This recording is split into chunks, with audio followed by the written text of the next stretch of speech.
rising energy prices. But Mike Kempen reports those hostilities are clouding the outlook. The Labor Department reports its Producer Price Index, which captures inflation before it reaches consumers, dropped 0.3% from May. Compared to a year ago, it was up 5.5% in June. Gasoline prices plunged 12% in June, but are still up nearly 43% from June of last year, pushed higher by the Iran war. The June inflation numbers were lower than forecasters had expected, but inflation is still running above the Fed's 2% target. Mike Kempen, Washington. South Texas has been getting drenched. We've seen estimates of up to 15 inches of rain total in the last couple of days. Corey Van Pelt at the National Weather Service talking about Uvalde County. Texas Parks and Wildlife says more than 40 people have been rescued from high waters. More than 6 million people in 57 counties have been under a flood watch. And Jennifer King has the latest on a search in San Francisco Bay. The U.S. Coast Guard says they have not found any more survivors after a 49-foot cabin cruiser carrying 20 people capsized and sank in the cold waters of the San Francisco Bay Tuesday afternoon. Suspending an active search is one of the most difficult things we do as Coast Guard commanders. Sector Commander Jared Tosco says officials will likely send specialized divers or a drone to the boat. One person was pulled from the water but died, and 16 others were rescued. Commercial halibut fisherman Justin Marceline helped pull people out. It was like Titanic in real life. I mean, there was stuff everywhere. People were banging on the glass. I'm Jennifer King. This is AP News. At present, no living person can be on U.S. currency.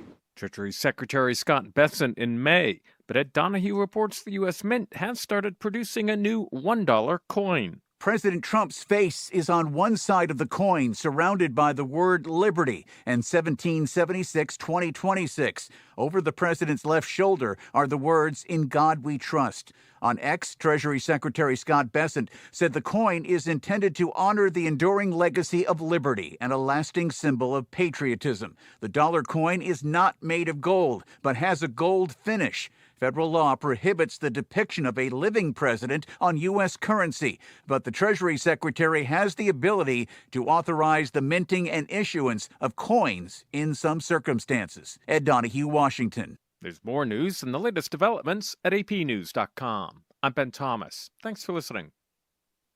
AP News, I'm Ben Thomas.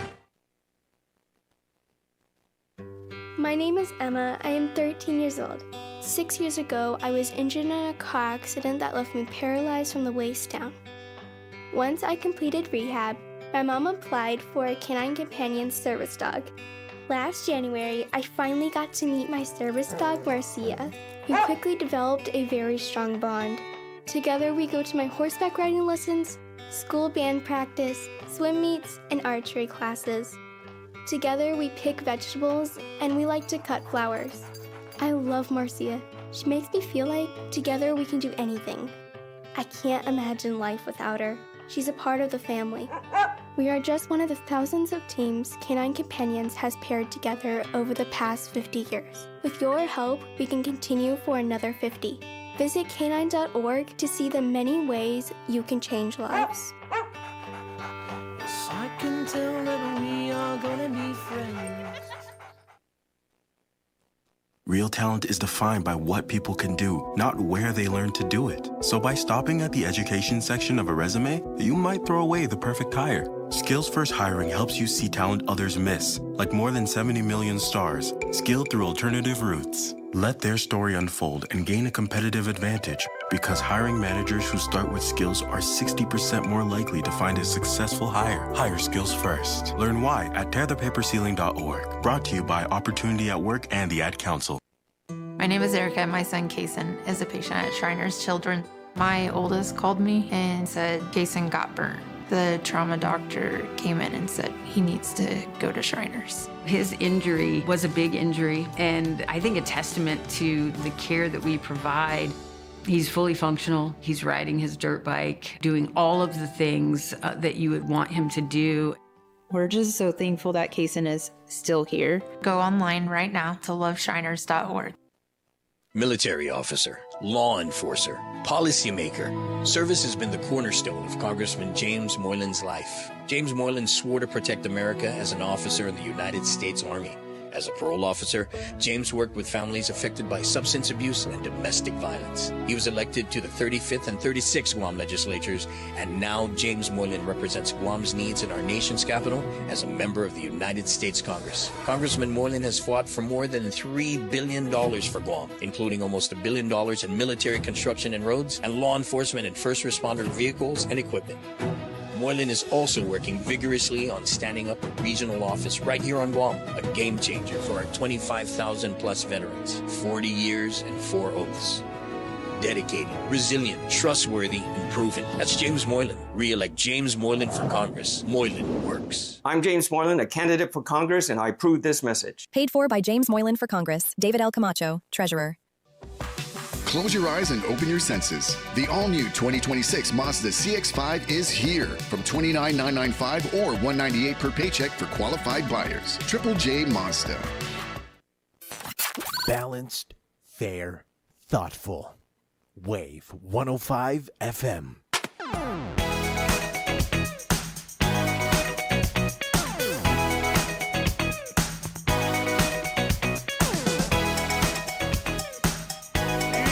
Welcome to the show, 2:08 in the afternoon. This is the BrightSide right here on Wave 105. We are KGUM FM, Dedido Guam. My name is Ryan St. Nicholas. And as always, when we start the show, I have the pleasure of introducing this gentleman right here, Mr. Pauly Suba, the host. Buenas. Welcome to it. We do want to thank our sponsors, Chili's Grill and Bar. Chili's, more life, great food, and memories happen here. Micro Pack, from Bose to Sony and more. Micro Pack is Guam's home for quality electronics. Subway, you got to refresh to be fresh. Triple J Ford, get that free $500 gas card when you drive home with a new Ford truck. Visit triplejguam.com, get pre-approved instantly. And GTA, we start with you.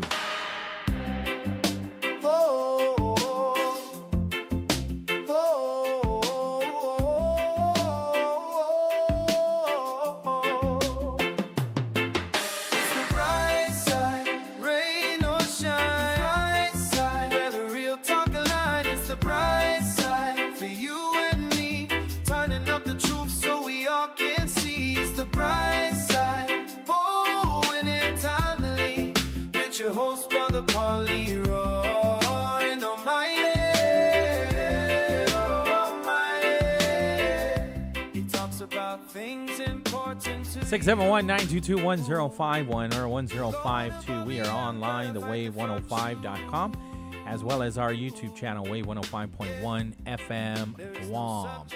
Biba Webis! Biba! July 16th, some really good news. Okay. 4-day weekend. Some not so good news, not for us though. Okay. But, you know, I don't mind. I love coming into work. This is the dream, baby. So why I'm kind of bummed you want out. the 4-day weekend? No, well, you know, I want the 4-day weekend. Bro, you have half day every day. I want the 4-day weekend, but at the same time, I'm like, you know, if I was gonna take part in the 4-day weekend, yeah, what do I do? What do you do? There's no parade. Just relax. No, there is a parade. There's a wagon parade. Okay. Yeah, that's fun. Over at the War in the Pacific Memorial Park, Aston Beach Park. So there will be a parade. Okay. Yeah, let me give you the update, right? Yes, please. Okay, 82nd Liberation Day Wagon Parade. Wow. Para y honra, para y gloria. So they're still using the theme that the government has declared, right? Okay. So every year there's a theme, a slogan for the parade or for the liberation festivities, right? And so this is being put on by the National Park Service.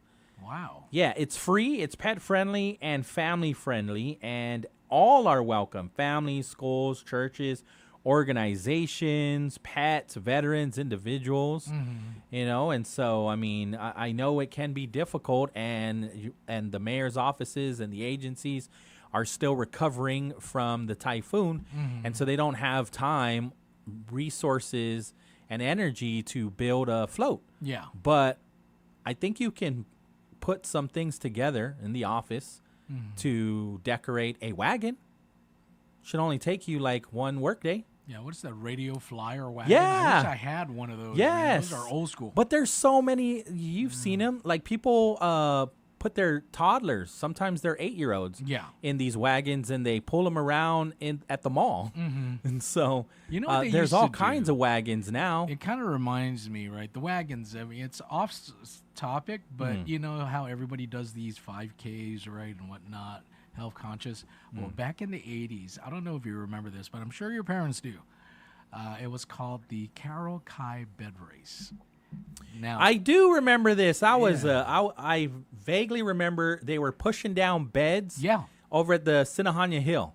Right? Yeah. Going down, and they were all setting up at the Agania Shopping Center. Yeah. And so it was just a race. You had 4 guys on each side, and somebody's on the bed.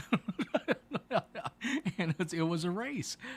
What happened to that? Well, I know that somebody got hurt. No. Carol Kai, I believe, was originated from Hawaii. Okay. I believe, and so they were doing it, to raise some funds and whatnot. But man, we can take that idea and call it the Chief Kapua, Kwatun race, right? Bedroom and everything and all. But I mean, it'll be different from the 5K, right? It's something different, and you get the people involved. I mean, and a lot of these organizations, it was offices that competed and whatnot. So I mean, the government wasn't there. That looked like a lot of fun. Did you dress up in like your pajamas too, or no? I mean, but there were some people that actually made their beds with wheels. So it's a full bed on wheels. And what kind of wheels though? Oh, it was. I was thinking the bed wheels. The ones that you can put. Yeah, like the ones in the hospital and everything. I don't know. Yeah. Yeah, those. So those kinds. Okay. Yeah, those kinds. I mean, it was. I thought they were making them like 4x4s. No. I mean, with real like pressurized tires. Yeah. They were putting pressurized tires, not plastic tires? No. They were using plastic tires. They were using plastic tires, yeah. I mean, but it would be nice, right? I mean, if you stick to the confines, right? And there's some rules that you cannot use, like... Yeah, I mean, you don't have to go down a hill or anything. Yeah. Just a safe space, like, I don't know. And it used to take place right at the old Sizzlers where Jollibee is at. Okay, so it wasn't down a hill. Yeah, no. Why in my head did I think it was going down a hill? You're talking about the soapbox derby, right? Those yes, cars. Like the what was it? The Little Rascals. Yeah, like those. Yeah, those. That's a lot of fun too. It was. I mean, I remember seeing years ago, I want to say about 15 years ago, they had a model, I believe, in one of the restaurants, right? But yeah, no, I mean, that's the race you're talking about. But the Carol Kai bread race usually happened in a parking lot down at Agania Shopping Center, the old townhouse area and everything. So. I mean, like how the fire guys... So they just pushed them like so many feet, like 100 feet. Like 100, 200 feet, cross the finish line and whatnot. Okay. So... That does sound like a lot of fun. So, going back to like the mayors, like doing something at their office on a small scale, that could have been right there, man.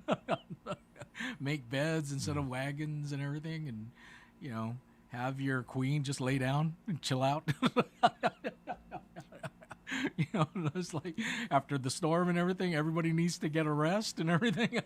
It sounds like a great idea until somebody has a better idea. Yeah. And there's probably a bunch of better ideas. Yeah. Especially when you want to connect it to the Tomorrow culture. They're like, why use beds when we can use canoe? Yeah. And do a canoe race.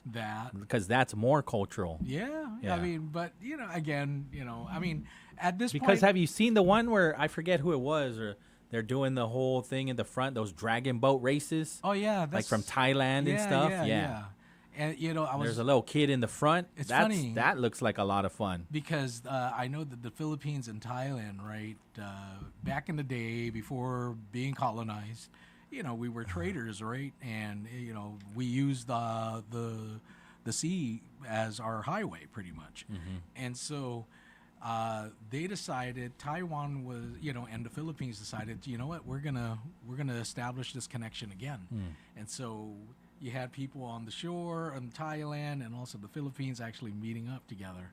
And it was through their canoes. And so they were carrying it and doing the chants and everything at the shore and everything. I watched it on YouTube, and this was right after you told me about that. I was like, I'm going to check it out. And that's what I found. I was like, wow. Yeah, the dragon boat racing is so cool. Yeah, so, I mean, it would be and we nice. have that every now and then in Guam and the CNMI. at this point in time, everybody's idea is going to be great, Yeah. right? Simply because there is no parade going on. And Well, there is one now, and I like this idea. It's very creative, and it doesn't take a lot of effort either. Does it say anything you're about just food? decorating a wagon. yeah, does it say anything about food or anything like that? Well, you can bring. I mean, it's the park. It's the Aspen Park, right? So Yeah. you have to bring cooked food. There's no barbecuing at this at this exactly. park, right? Yeah. So you can still set up canopies and whatnot. There Mm-hmm. is a phone number here that you can reach out to. Actually, no, it's an email. WAPA_interpretation at nps.gov. NPS is National Park Service. And so, again, all are welcome. Families, schools, churches, organizations, pets, veterans, individuals. Wagon guidelines now must be homemade decorations. Recycled materials are encouraged. Follow the Para y Honra, Para y Gloria, for your honor, for your glory theme. That's what's going to help you win. And then fits on the Aspen Park sidewalk. So be careful, right? You don't want this giant wagon. To be honest with you, I was thinking maybe Power Wheels, right? Like a motorcade of Power Wheels. Yeah, that would be nice. But it says no motorized vehicles. Yeah. Taking on all the fun. Yeah, no motorcycles, no bicycles, no ATVs, no golf carts. So just stick to the traditional wagon or a homemade version of a wagon. So don't put a motor on it. Well, I'm glad they're doing this, but it doesn't have that mystique. And when I say mystique, I'm talking about the barbecues, okay? Yeah, there won't be any barbecues. I mean, because that park there has never allowed you to barbecue. Yeah. Right? You always have to or bring maybe your they food. have. Now I'm trying to remember. Were there? In my mind, there were like these little barbecue pits over there. Or they make the makeshift, just Trying get to some remember. rocks and bring But the last time we wanted to go there, we were not allowed to barbecue. So Mhm. that rule has been up at least for a year. Yeah. No barbecuing. Bring your cooked food only. Obviously, no gas stove, the butane. Yeah. Yeah, none of that. Well, the food should be cooked. And is this the first time they're doing something like this? I've never heard of this wagon parade Yeah. before. But So it makes a lot of sense that they'll want to do this in lieu of. It doesn't say in lieu of. It's just this is something the National Park Service is doing on Liberation Day. I imagine more people will attend this anyways because there is no parade on Marine Corps Drive. And this is happening on Liberation Day from 3 p.m. to 6 p.m. Okay. Yeah. Are we still having the fireworks? Do you know? Yeah, there is. Okay. Let me pull up. What does GVB? GVB put up. I believe there's 2 sets of fireworks. Yeah. The GVB inviting residents and visitors to celebrate Guam's 82nd liberation during 2 special Tumon Night Market events featuring outstanding local and international entertainment, community activities, and Liberation Day fireworks. The festivities begin at the regularly scheduled Tumon Night Market on Sunday, July 19 at Tumon Sands Plaza from 5 to 9 p.m., featuring live performances by the corporation. Prominence is back. Oh, we got to reach out to Raul. Yeah. Like, hey, you're coming out of retirement. That and he's taking a break from being mayor. Raul? No, Richie Arroyo. Oh, yeah. Yeah. Gumatautau Kinahulu Atdao Natanu is going to be there, and a special appearance by the internationally recognized Falun Dafa Weiss drum team from Taiwan, known for bringing dynamic energy and traditional Chinese culture with their highly synchronized rhythmic drumming and uplifting folk choreography, which will bring a unique cultural experience to Guam's liberation celebration. Additionally, one of the evening's featured attractions is the U.S. Marine Corps Forces Pacific Band from Okinawa. GVB is honored to welcome the talented Marine musicians to Guam for this year's liberation celebration. And so this Marine Corps band is one of the premier military bands in the Indo-Pacific. It's U.S. PACOM now. They don't call it Indo-Pacific no more. U.S. PACOM. Recognized for its musical excellence and service throughout the region. Their appearance reflects the enduring friendship between Guam and the United States Armed Forces, while honoring the courage and sacrifice remembered on Liberation Day. The celebration continues Tuesday, July 21st, with a special Liberation Day edition of the Tumon Night Market, also at Tumon Sands Plaza from 5 to 9, featuring live performances from Conference with the K, Trey and Friends, Pacifical, Guma Tautau Kinahulu Atdao Natanu, Guahan Drum Circle, the Yosakoi Team Amada, the Taiwan Falun Dafa Weiss Drum Team, and again the Marine Corps Band from Okinawa. Local entertainment, cultural demonstrations, and family-friendly activities. The president of GVB, Regine Bisco-Lee, says music always has a special way of bringing communities together. We're proud to showcase Guam's incredible local performers while welcoming distinguished musicians from Taiwan and Okinawa to help commemorate one of the most meaningful days in our island's history. We invite everyone to come celebrate together.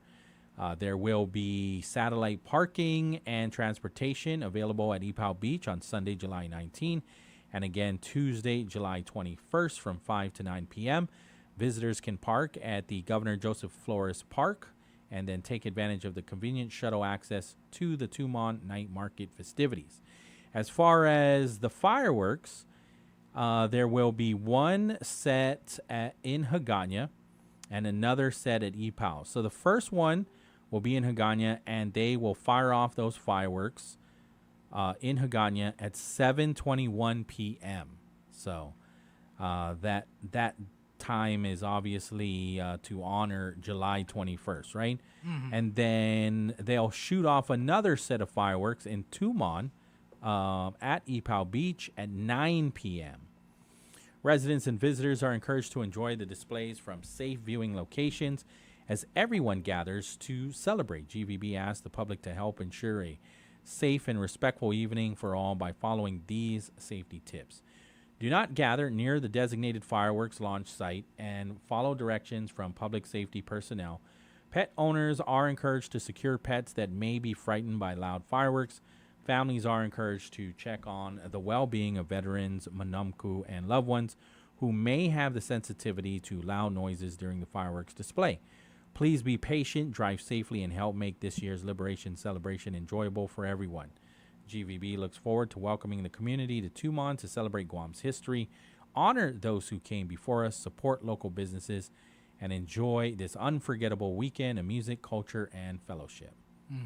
So that's what's happening, and it's all being put on by Guam Visitors Bureau. And if it all else fails and you can't get close to the firework area, just look up in the sky. Yeah. Well, you can get a lot closer this time around, right? Yeah.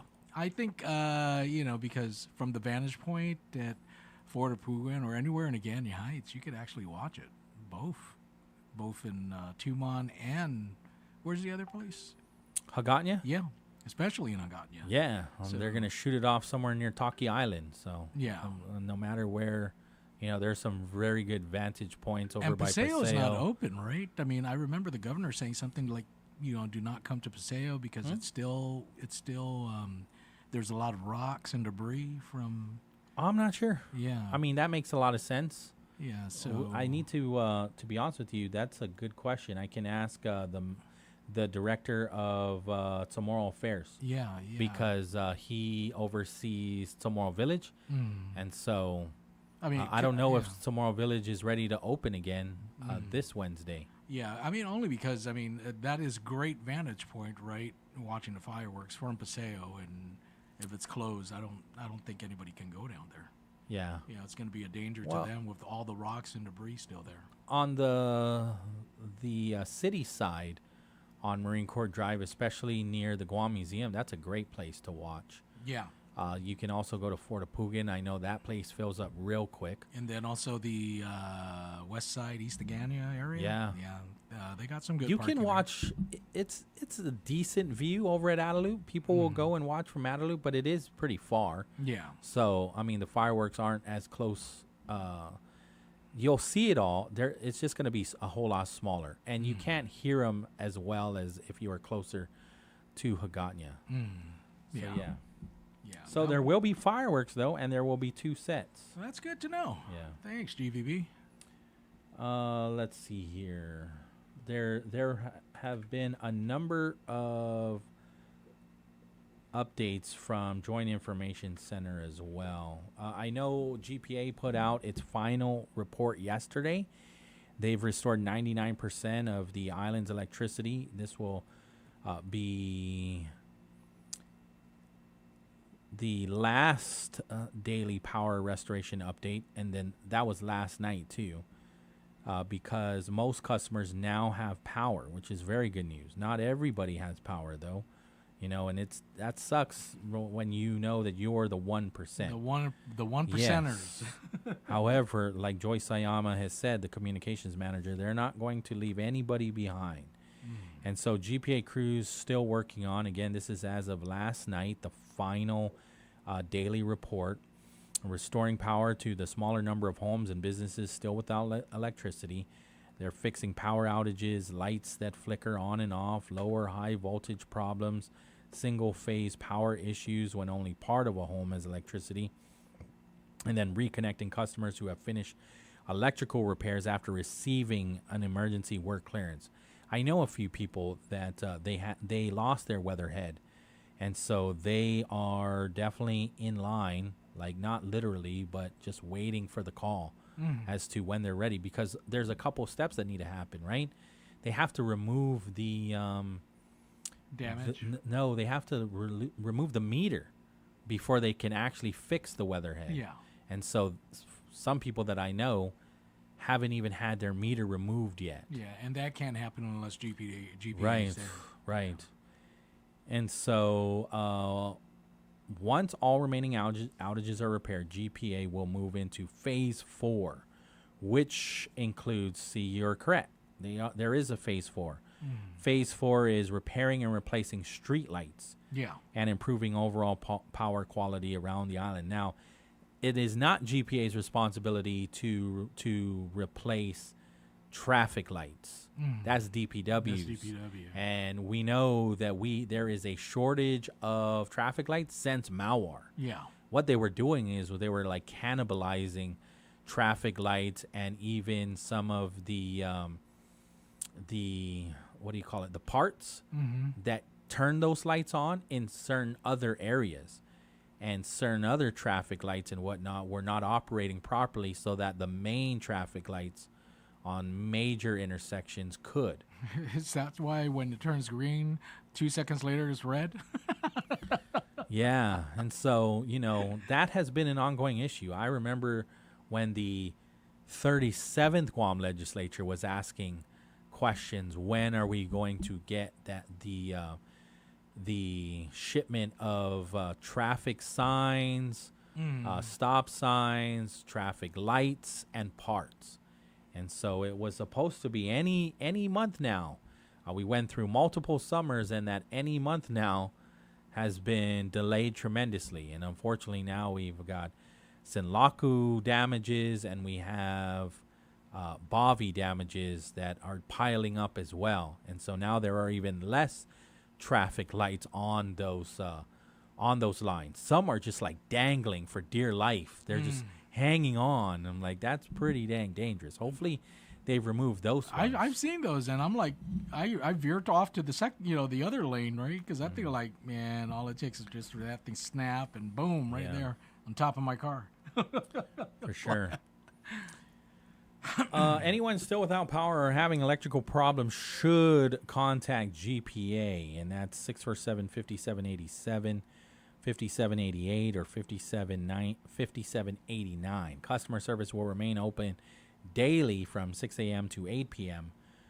Through Friday, July 17. So, those people I've given these numbers, friends of mine that have said that their weatherhead has gone down and the meter has still not been picked up yet, and so I've been giving them the number and saying, call these numbers. Hopefully they get back to you ASAP. But there is a waiting list too. GWA continues making good progress in the past 2 days. Water service has been restored to about 1,000 customers. Only just over 400 customers remain without water out of approximately 43,000 customers. And so GWA says repairing damaged wells has greatly improved water pressure across the island.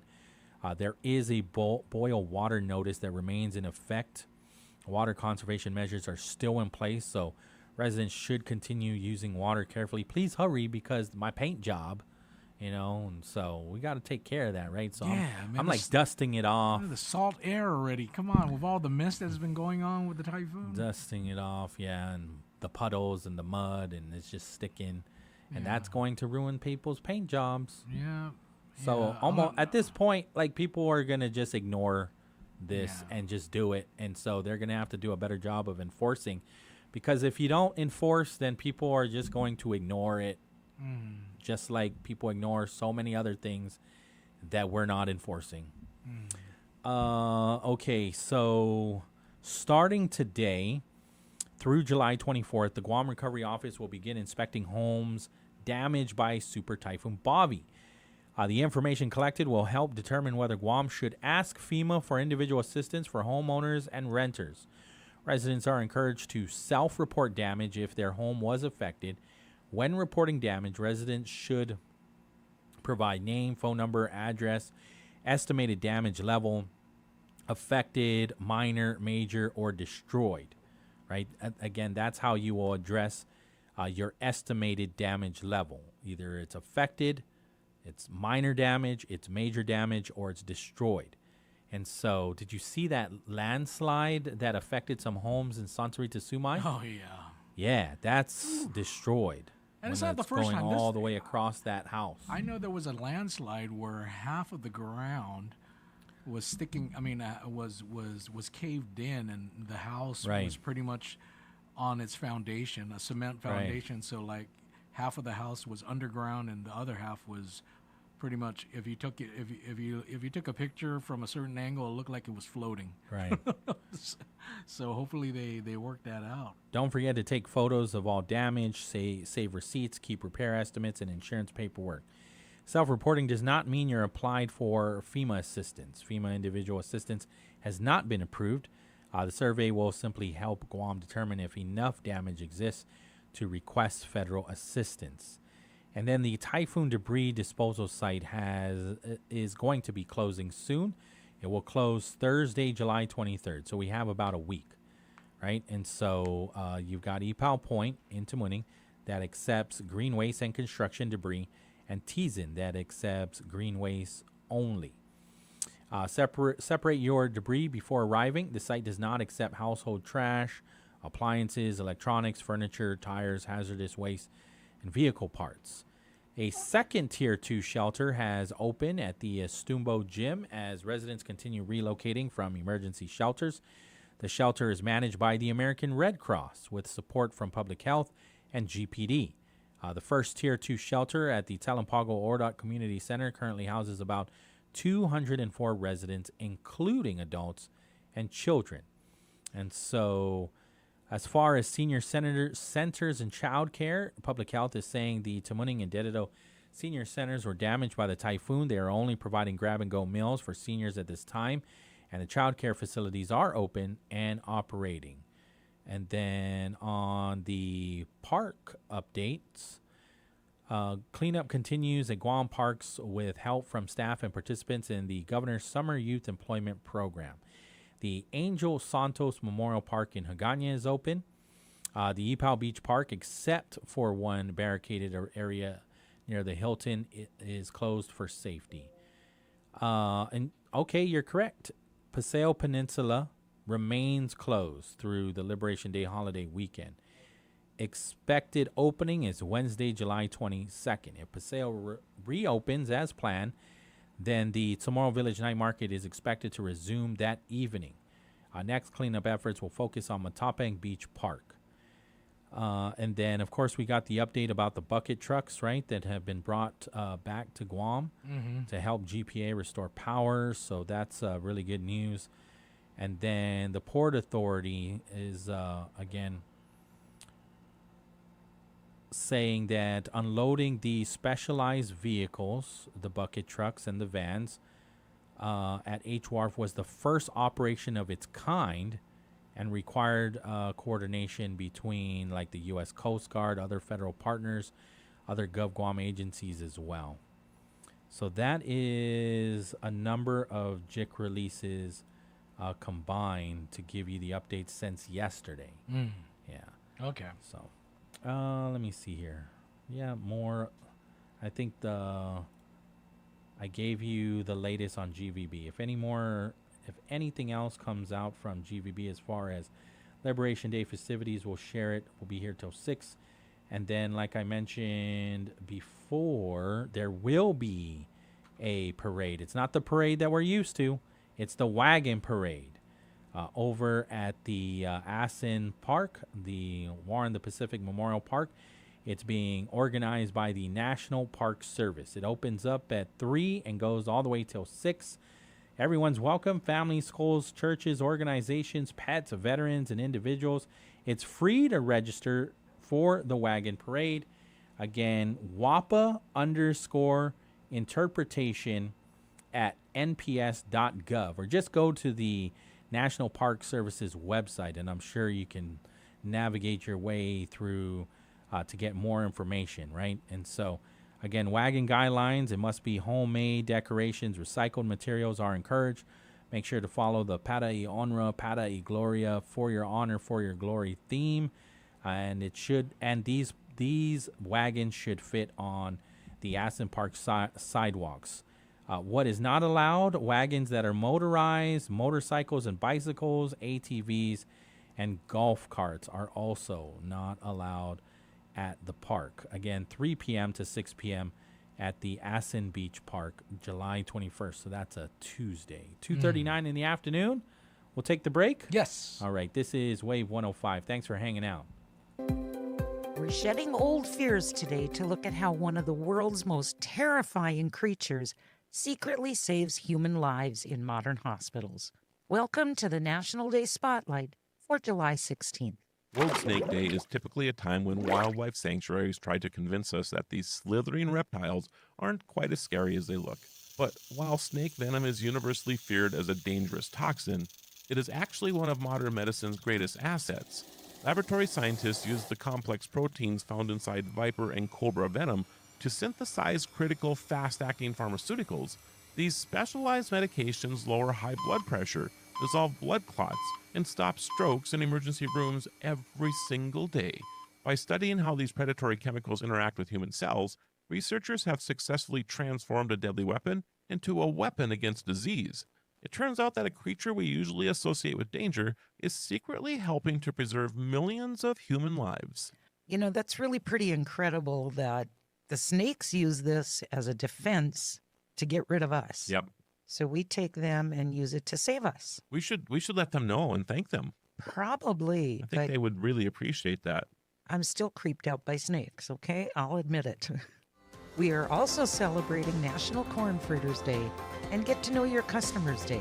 I'm Alice Anderson. And I'm Marlo Anderson with the National Day Calendar, reminding you to celebrate every day. If you're looking for world-class website hosting at a fair price, Pair Networks is your best choice. Whether you're a professional web designer or a beginner just getting your site online, Pair Networks has a web hosting plan that's right for you. Log on and learn more at pair.com. That's PAIR.com.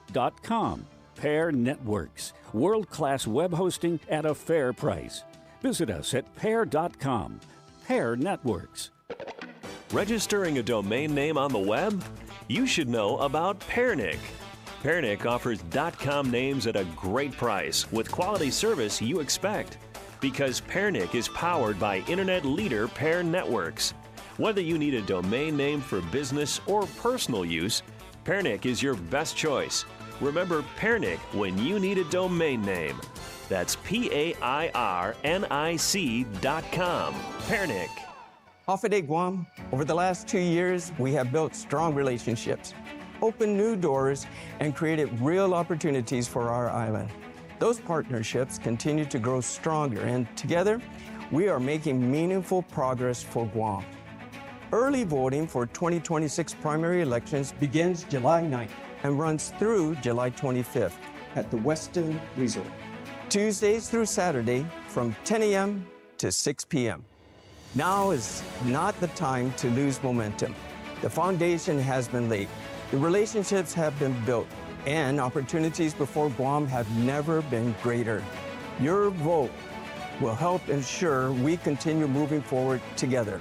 I humbly ask for your support and your vote. Let's keep building a stronger future for Guam. I'm James Moylan, a candidate for Congress, and I approve this message.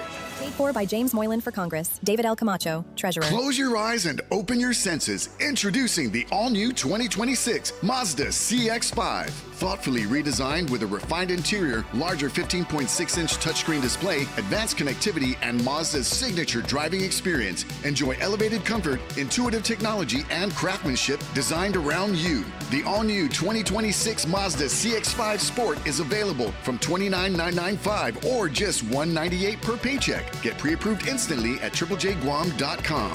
Introducing the all-new Subway Wraps. Now you can make any footlong a wrap. Light, delicious, and satisfying without weighing you down. Subway Wraps make fueling your day easier than ever with bold flavors and fresh ingredients. Try the cheesy garlic steak wrap today. Subway. Eat fresh, feel good.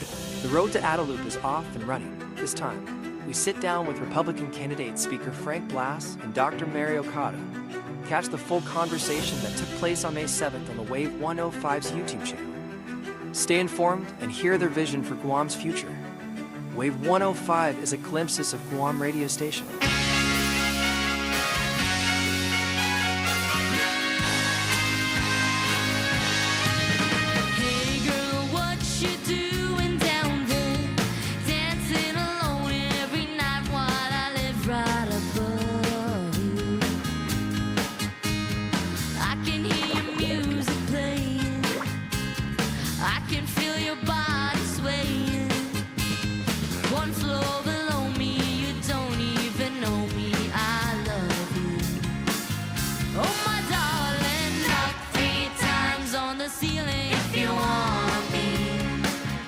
Welcome back to the show.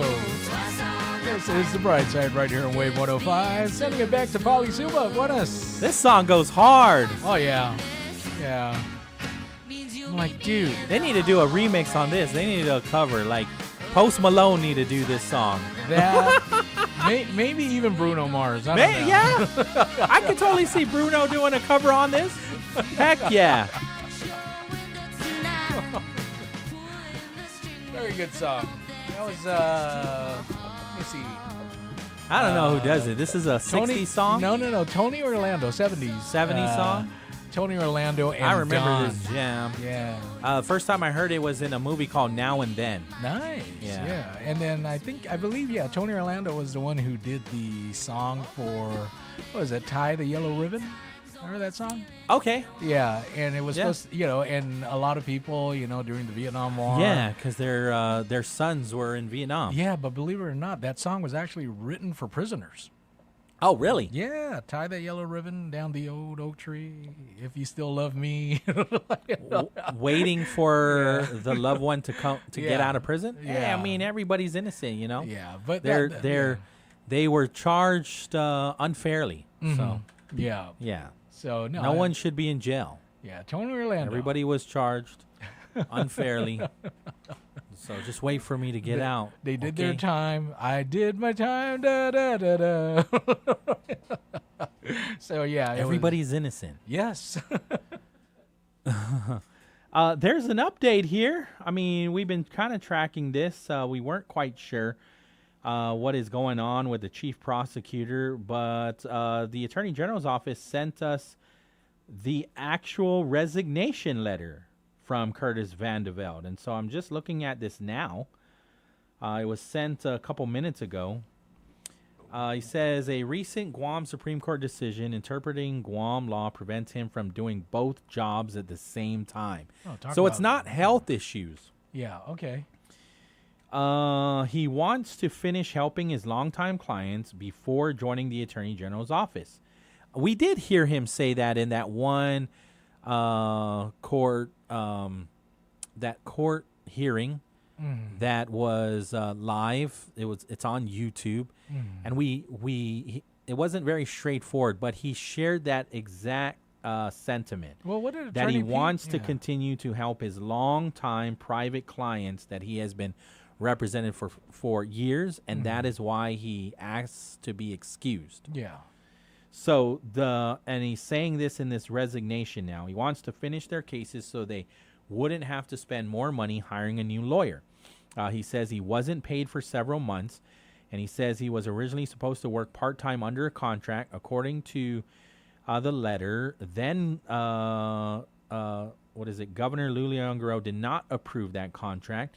He says he went 5 months without being paid, but continued working to support the AG's office. He is praising the Attorney General. He says Moylan is committed to protecting the community and holding criminals accountable. He also says that tough approach has drawn criticism from some former prosecutors who preferred more discretion in handling cases. The Supreme Court ruling changed everything, he says. Because of his contract and it wasn't approved, he became a regular employee of the AG's office. He says the Guam Supreme Court ruled that government attorneys cannot continue outside legal work involving clients they were previously paid to represent, even if they intend to finish those cases without charging more money. Yeah. And I see Vandeveld that. says he disagrees with the court's interpretation but respects its decision. I see it. I mean, I see the court's point would be it may not happen now, but there is a potential for conflict, right? So so to do away with that, no, dude, you can't. He says his clients have no one else. He says that he tried to help his private clients find new lawyers. Because Guam has a shortage of attorneys, he says many could not find replacement counsel. He feels a moral obligation to continue representing those clients instead of staying with the AG's office. And so he says he had to make a difficult choice, stay with the Attorney General's office or leave government services so he could continue helping longtime clients who couldn't find another lawyer. And that's noble of him. Yeah. Effective date is at the end of this first payroll period of July 2026. So that's now. Okay. Right? Because the first pay period of July 2026 ended yesterday, the 15th, right? He thanks A.G. Moylan. He believes they both want Guam to be safer. He hopes his departure doesn't create hardship for the prosecutors that he worked with. He says he believes he served honorably and that his colleagues expressed regret that he was leaving. Vince is on the line. Yes. Off a day, Vince, you're on the air. Yes. Vince, you're on the air. Hey, Pauly. Off a day. Great show. You probably talked about this already because everybody's upset. But according to media reports, the governor called the legislature into session emergently. Yes. Because she was worried that there wasn't enough money to do a bunch of stuff. I'm not sure if he was referring to Liberation or no, that the one, airport or the airport for sure. Yeah, the airport for sure. I didn't see the list. Super Typhoon Bobby emergency response, child care subsidy payments, federal aviation fuel tax remittance, and airport operation and safety needs for a total of $42.4 million. And then she immediately went and wasted $2 million on Liberation Day vacation pay and holiday pay next week. For the 4-day weekend. Well, yeah. So it might even get worse if we really calculate it all out. But I'm not sure if this is the fault of her media people, because it does seem like it's just too big of a disconnect to be the governor's fault, right? I mean, she wouldn't do one thing where she's saying that she doesn't have enough money to take care of people's emergency needs after a super typhoon, and then at the same time blatantly misuse public funds to, I guess, reward government employees for going and voting for Josh and Tina. That's one way to look at it. I think that's the only way to look at it, because she also canceled the Liberation Day parade. So, I mean, if you look at on the record what the EO says, right? So she's not saying what you just said. She's saying that so that government employees and their families can prepare for Liberation Day, add an extra day to prepare. to prepare to do what? To go to the wagon parade at National Park Service. Well, so, it's curious because this is just like when mass transit decided to not run the buses on Martin Luther King holiday so no one could go to any of the Martin Luther King parade or celebration or do what the Martin Luther King thing really is, which is to do service, right? So, No, you have a fair point, sir. There is no parade, so what are we preparing for? No, it's not just there's no parade. Liberation Day commemorates the greatest generation that after World War II and the devastation of a occupation, a foreign occupation, Agreed. They had to rebuild the island, which the operative word is build.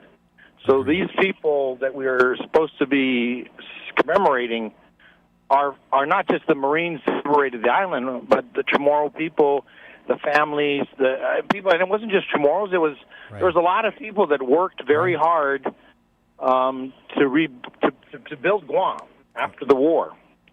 Correct. So what's the commemoration that Governor Lilian Guerrero and her media team are now espousing? There is stay home and do nothing. You're not doing anything. There is a unified memorial service, right? I think 10 a.m. is the Mass at Cathedral. And then we are still waiting on exactly where will be this unified memorial service. Will it be at Academy, the Academy Gym? Will it be at Plaza de España? Will it be behind the Guam Museum? So there is the one unified memorial. But you're right. I mean, not all Gov Guam employees will be there, and not all of their families will be attending either. For the most part, it will be dignitaries. It will be war survivors and their families, so we can honor them as well. Well, I guess I'm kind of going at more of the operational issue because you've worked in media and you've worked, I think, with large organizations. Is it possible somebody made a mistake? No. Did one hand not know what the other was doing? Because on one hand, she's wasting government funds that millions of dollars that could have gone and helped the people recover from the typhoon. I think what she did is intentional, right? I think what she's doing is creating a 4-day weekend. Some can argue that it's infusing the economy, but I see your point. Your point is extremely valid. And again, it just goes back to the original issue of canceling Liberation Day festivities because supposedly it's because we're too busy recovering from the typhoon. So shouldn't the government of Guam stay on course? Fulfill the mission, which is instead of taking a day off, I don't argue to do with nothing. you there. And again, just to hammer the point, right. The people that we're celebrating, they worked to rebuild schools, to get Guam, into a place where we can now enjoy it. But the only people working are the folks in the private sector. Because where do you think all these Gov Guam employees are going to go? They're going to go to the mall. They're going to go to restaurants. They're going to go to places where private sector employees are expected to work because it isn't a day off for them. I mean, I'm presuming you're working on Monday. Yes. Yeah, I just found that out. You didn't get the day off, did you? No, we're not getting the day off. We will be here. And why would you? I mean, again, the whole point is to celebrate something that was very good, hardworking people. I know I'm pounding it to death, but that's the thing. We still have 4 more minutes to the top of the hour. Your point, the point is that you're the voice of reason within this very large void of unreason. Maybe this is just a big misunderstanding. Could we clarify it? Could we ask John Ryan or whoever's out there, Mr. Calvo? Could it possibly be that this is just a horrible mistake? Because it feels like a big mistake.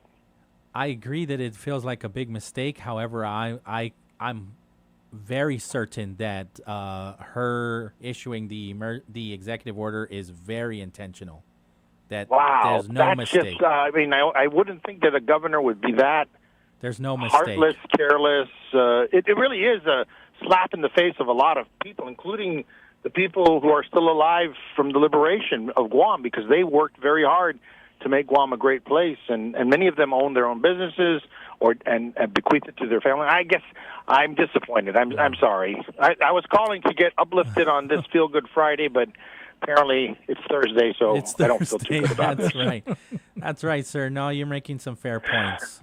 Thanks. Have Vince. a nice day. All right, you take care. Thanks. Yeah, no, I don't disagree with that part, right? I mean, Well, to add to his the point, reason why there is no Liberation Day parade, Mhm. again, is because it's too close to the typhoon. I understand that. When we were talking to the president of the Mayor's Council, Mhm. and he said his reasoning why they have also voted in favor of just, not participating in the parade Festivities, yeah. is because there are still people within their villages that need the recovery effort. Yeah. And it is insensitive to ask people to volunteer to work on a parade float, ask for donations while they are still recovering. So I understood that as such. And so it is surprising. I agree with Dr. Vince. It is very surprising to hear that there will be 2 days off. And to his point, for what? Exactly. There's no liberation parade. However, families can go out and are encouraged to celebrate, at beaches and whatnot. Just not at Paseo, though, because it's still closed. Yeah. And hopefully, there are going to be certain government officials working. Now, a fair question to ask Mr. Ryan, and I will DPW employees be working on Monday? Because don't we still need to restore from, aren't there still restoration efforts? Paseo's closed. Are they not going to work on that on Monday? Will they have the day off? And, if you're giving GovGuam employees off, they're going to want the day off too. They're not going to want to work pushing debris and rocks either. However, you've given GovGuam employees the day off. Well, here is the big clincher on this one. It would be, okay, school opens on August 10th, right?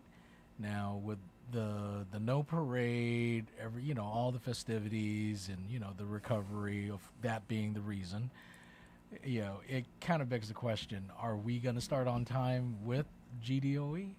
And they haven't said they're not. They have not said that. Because all these agencies play a key role, from DPW to GPA to Guam Water Works, right? If GDOE. there are delays, but GDOE is supposed to be separate, and the only reason why they got the assistance last time is because there was extensive work, and so we'll see if that becomes a concern. I haven't heard anything from GDOE saying that they have extensive damage, right?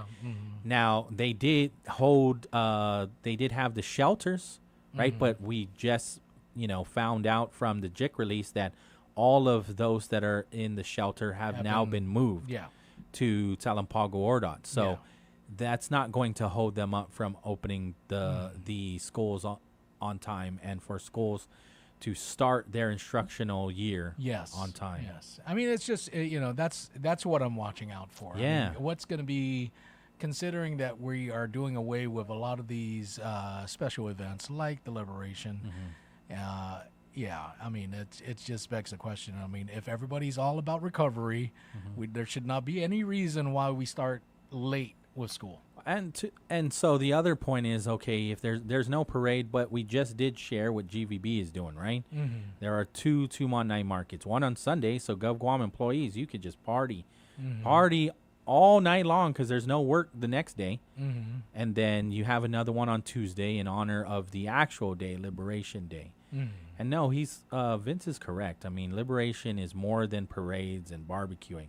It's to commemorate all of the work that led after to rebuild Guam, and then also the terrible atrocities that happened to the people here in Guam. I ran into one of my elderly aunties who actually is, she survived the war. And she was like, Huffa boy, I heard you guys on the radio. No more, no parade. I'm like, yeah, auntie. And she's like, boy, my generation, we survived the war. We survived the march all the way down in Menenguan.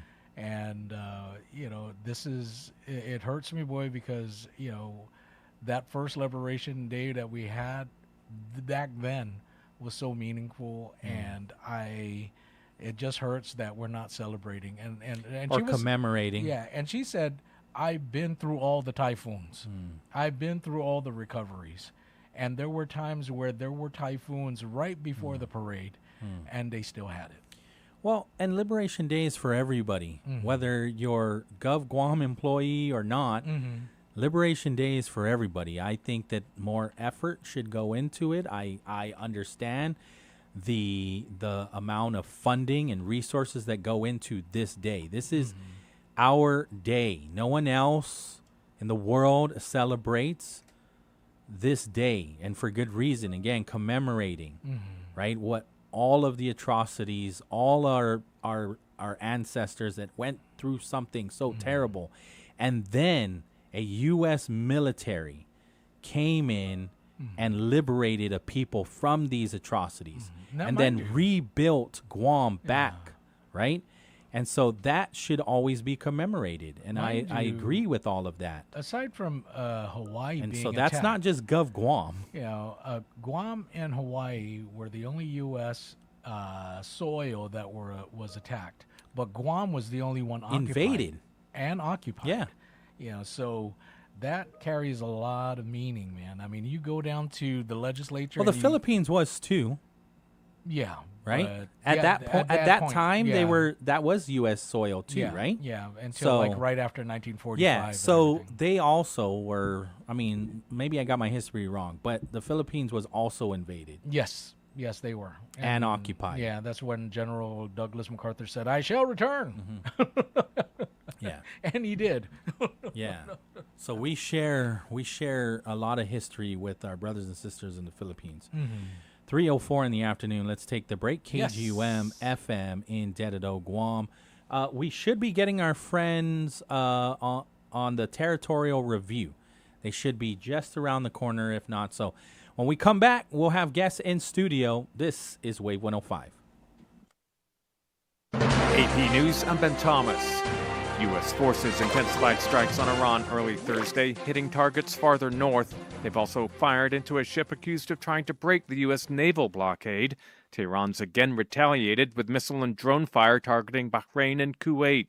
Meanwhile, inflation at the wholesale level fell from May to June on plunging energy prices. But Mike Kempen reports those hostilities are clouding the outlook. The Labor Department reports its Producer Price Index, which captures inflation before it reaches consumers, dropped 0.3% from May. Compared to a year ago, it was up 5.5% in June. Gasoline prices plunged 12% in June, but are still up nearly 43% from June of last year, pushed higher by the Iran war.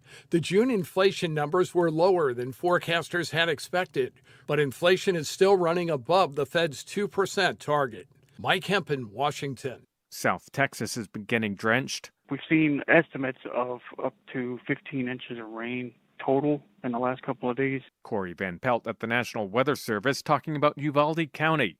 Texas Parks and Wildlife says more than 40 people have been rescued from high waters. More than 6 million people in 57 counties have been under a flood watch. And Jennifer King has the latest on a search in San Francisco Bay. The U.S. Coast Guard says they have not found any more survivors after a 49-foot cabin cruiser carrying 20 people capsized and sank in the cold waters of the San Francisco Bay Tuesday afternoon. Suspending an active search is one of the most difficult things we do as Coast Guard commanders. Sector Commander Jared Tosco says officials will likely send specialized divers or a drone to the boat. One person was pulled from the water but died, and 16 others were rescued. Commercial halibut fisherman Justin Marceline helped pull people out. It was like Titanic in real life. I mean, there was stuff everywhere. People were banging on the glass. I'm Jennifer King. This is AP News. At present, no living person can be on U.S. currency. Treasury Secretary Scott Bessent in May. But Ed Donahue reports the U.S. Mint has started producing a new $1 coin. President Trump's face is on one side of the coin, surrounded by the word liberty and 1776-2026. Over the president's left shoulder are the words, "In God We Trust." On X, Treasury Secretary Scott Bessent said the coin is intended to honor the enduring legacy of liberty and a lasting symbol of patriotism. The dollar coin is not made of gold, but has a gold finish. Federal law prohibits the depiction of a living president on U.S. currency, but the Treasury Secretary has the ability to authorize the minting and issuance of coins in some circumstances. Ed Donahue, Washington. There's more news and the latest developments at apnews.com. I'm Ben Thomas. Thanks for listening.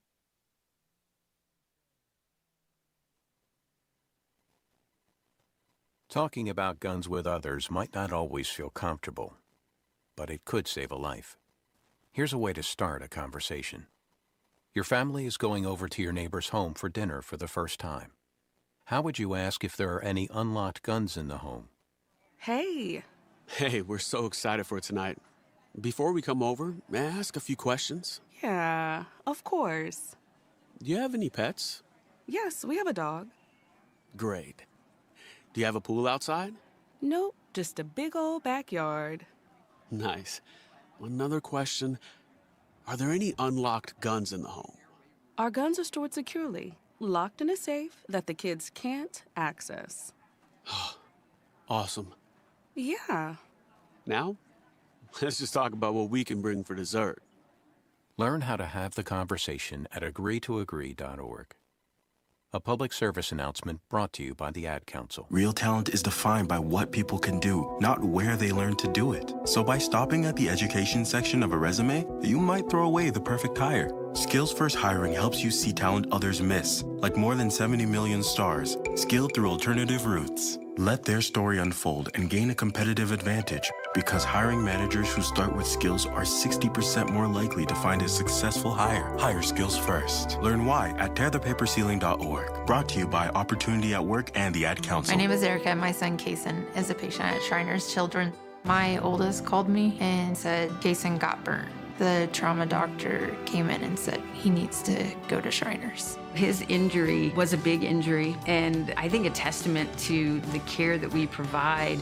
He's fully functional. He's riding his dirt bike, doing all of the things that you would want him to do. We're just so thankful that Kason is still here. Go online right now to loveshriners.org. To kids, summer isn't just time off. It's time spent building confidence and curiosity. But when school meals pause, millions of kids lose access to the food they count on during the school year. As a neighbor-led network, Feeding America is deeply rooted in every community, ensuring summer meals continue nourishing growth and potential. Your support puts healthy food within reach, fueling the future for kids and their families. Give now at feedingamerica.org/summerhunger. Guam is building the future, and the right conversations start here. SAME Guam Post invites you to the 2026 Industry Forum happening July 28 through 30 at the Dusitani Resort. Join military, government, and industry leaders as they come together to discuss Guam's future in infrastructure, resilience, and regional growth. This premier event connects you to Guam's next generation of infrastructure. Registration is open.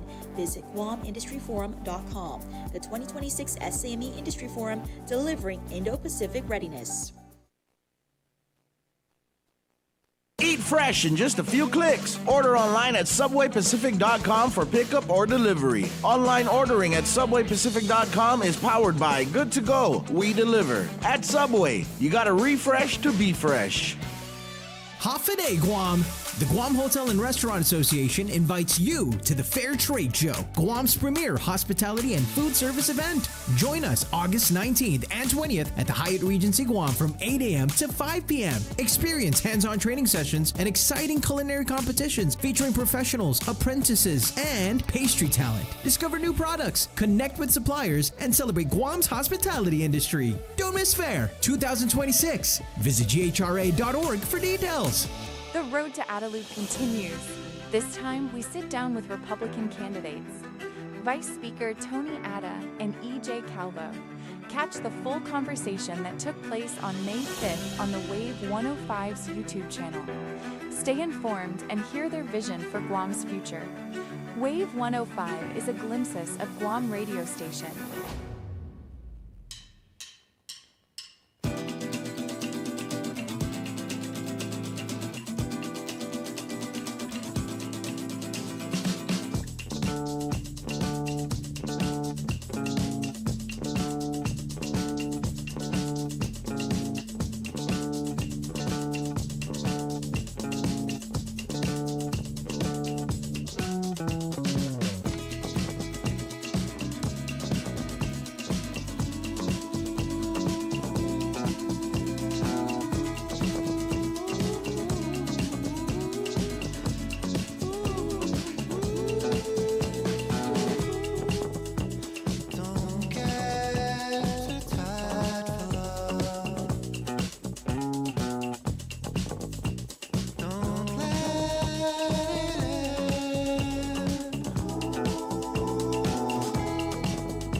Welcome back to the show, 3:12 in the afternoon. This is the Bright Side right here on Wave 105. We are KGUM FM, Get It Guam.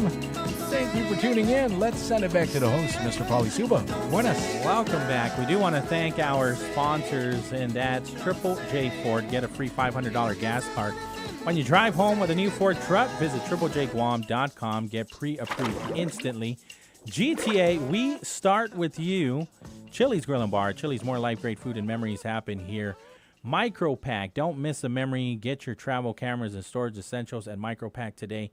And Subway, you got to refresh to be fresh. And so right now we're going to focus heavily on the territorial review. And so one of the architects, probably the main architect of the territorial review, is Carlo Dizon. He's the project founder, and he's a Stanford Law School graduate and former research attorney for the Supreme Court of Guam. He says he started the territorial review after seeing firsthand how difficult it was for lawyers and the public to find Guam's legal decisions. Half a day, Carlo. Half a day. Good to see you. And you're also very familiar. I think I've seen you on the ballot before, right? For Congress? Yes, in 2012. Yeah. A while back now, yeah. It's so good to see you, and I was even more pleasantly surprised to see your efforts here in this territorial review. And so maybe we can start. Who's behind the territorial review? Yeah, so we have a small team focused on this project. So it's myself, it's Sasabora here, who is the communications director. We also have former Chief Justice and Speaker of the Guam Legislature, B.J. Cruz, and then the Executive Director of the Guam Public Defenders Service Corporation, Stephen Hattori. All right. And so did this happen before he was, this work, did it start before or after he was public auditor? So after. Yeah, and so, Okay. well, but it's been the product of a long conversation, Okay. essentially. So we both actually worked for BJ a long time ago when Yeah. he was still at the legislature. Yeah. And we always talked about how difficult it was for everyday people to access the law. Like, for Right. example, if you wanted to know what the law on, if you were pulled up tomorrow and you wanted to know what rights you had, Yeah. you would Google, presumably, but beyond that, Right. what would you really do, right? For sure. Yeah, so this is part of a longer effort. Well, so what is the territorial review? Let's start there. Yeah, so it's an AI-powered research tool that essentially can answer any question you might have about Guam's law. Now, the difference between this and other AI tools is that we trained it specifically in Guam law. That's one thing. So that means all of the Guam Code annotated and all of the Supreme Court opinions. And then also, any answer it gives you, it checks against the corpus, which means these concerns about hallucinations. That's something that we address on the front end, because every answer is checked against the materials. I think I learned about AI hallucinations 2 months ago. Okay, how did you hear about it? Well, it's just because I didn't call it hallucinations before. I called it AI doesn't know what it's talking about. Yeah. And it's lying to me. Yeah. And because of information that I already know, and I check it against what it's telling me, I'm like, I can't trust AI anymore. Yeah. I'm scared to trust it, right? And so I'm watching how more sophisticated it's getting, and your territorial review is getting extremely sophisticated, so much so that it's speaking in Chamorro, or it's translating Yeah. a lot of the laws and these court opinions and whatnot are being transcribed in Chamorro. Yes. So, the hallucination thing, the way to think about it is, if you look at GPT or any of these tools, it's basically they capture all of digital information online and then search through it and then give you an answer. Right. But that affects, hallucinations actually affect places like ours more so than others because there's less of our presence online. And so there's less of the materials that are from us online. And so if you ask it about something Guam specific, there's something about LLMs that because they're predictive models, they rather than telling you it doesn't know, it would just make it up, right? So for us, instead of thinking about it as a box with like all of the world's digital information, it's a box with just Guam's law, right? And then on top of that, there's this checker verification layer that we added. But the Chamorro addition to that is actually also something that we're pioneering because I think it's really important for the law to be available in Chamorro. Right. And right now we have, if you ask it a question like tell me about the castle doctrine, you can actually type that question in and then click a button and then the answer it gives you, Right. which cites all the laws related to the castle doctrine, could be transcribed in Chamorro. Sure. But that's just the first part of this. We eventually want to, for example, work with Commission to translate all of the opinions. And this is something that would take decades, right? But with AI and with the management of a storied body like that, it's something we could actually do. Well, I appreciate it so much, especially that you understand the significance of translating in Chamorro, right? Because the worry has always been, well, we're getting further and further away from the Chamorro language. We are in a crisis, and there are very few speakers now. However, to be able to take what AI can offer and use it to preserve the language, I think that's a task worth tackling, And I'm so excited to see that you're doing this and others too. Yeah, and we're just at the front end of it. Really, imagination's the limit, right? So, for example, you could like teach a trigonometry class in Chamorro by just having it give you a lesson plan in Chamorro, right? So, like, there's no end to what you can do. Like, you can translate entire literature, Right. from history. Yeah, because how did I learn? Which I didn't learn, but I purchased a number of Rosetta Stone software back in the day, right? That's not even back in the day, to be honest with you. That was like 2008. Yeah. And I was, learning that way. Yeah. But however, Rosetta Stone's not doing Chamorro, right? And so who's going to do it?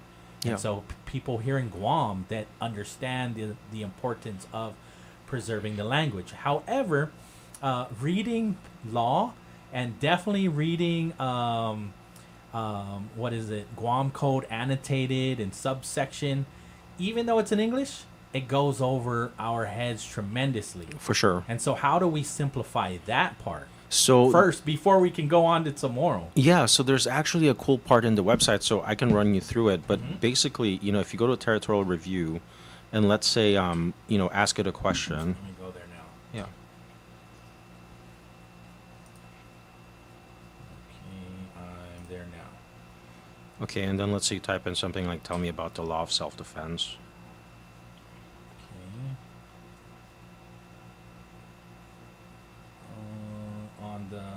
So at one point I did see where it was. It's in the search. Oh, there it goes. The A search question or phrase. Yeah. Okay, tell me about the law of self-defense. Okay. Okay, so it will tell you a bunch of, first off, the Guam Code annotated provisions related to that question. And then you'll see how at the bottom it shows you where the opinions are. You start with People versus Gagarita, right? In the third paragraph. So in terms of understanding the law itself, you can actually click that link. So you can click on Gagarita. It takes you straight to the case. So first off, you can read the case for yourself, and then secondly, we built this feature where you see after each paragraph, there's a button that says Ask. You can click that, and then click the button that says Plain English, and then it explains to you in plain English, what. Okay, help me out, because I'm not. Oh, yeah. This is what I'm looking at Let me right see. now. I don't see the ask part. Oh yeah. So. Oh yeah, here. So you see Gagarita here. Yeah. Okay. Yeah. So if you click on that, that's the actual opinion. Okay. And then, so this is the full opinion. Then you can take any one of these paragraphs, and then you can see this Ask button. See? Ah. But let's say okay. you take a chunky paragraph like this one. Okay. So click the Ask button. Okay. And then this thing pops up, and then you could say plain English. Click that, and then it will explain to you in plain English what that paragraph is, based on the opinion. Heck yeah, because there's lawyer jargon can be even more difficult to understand too, right?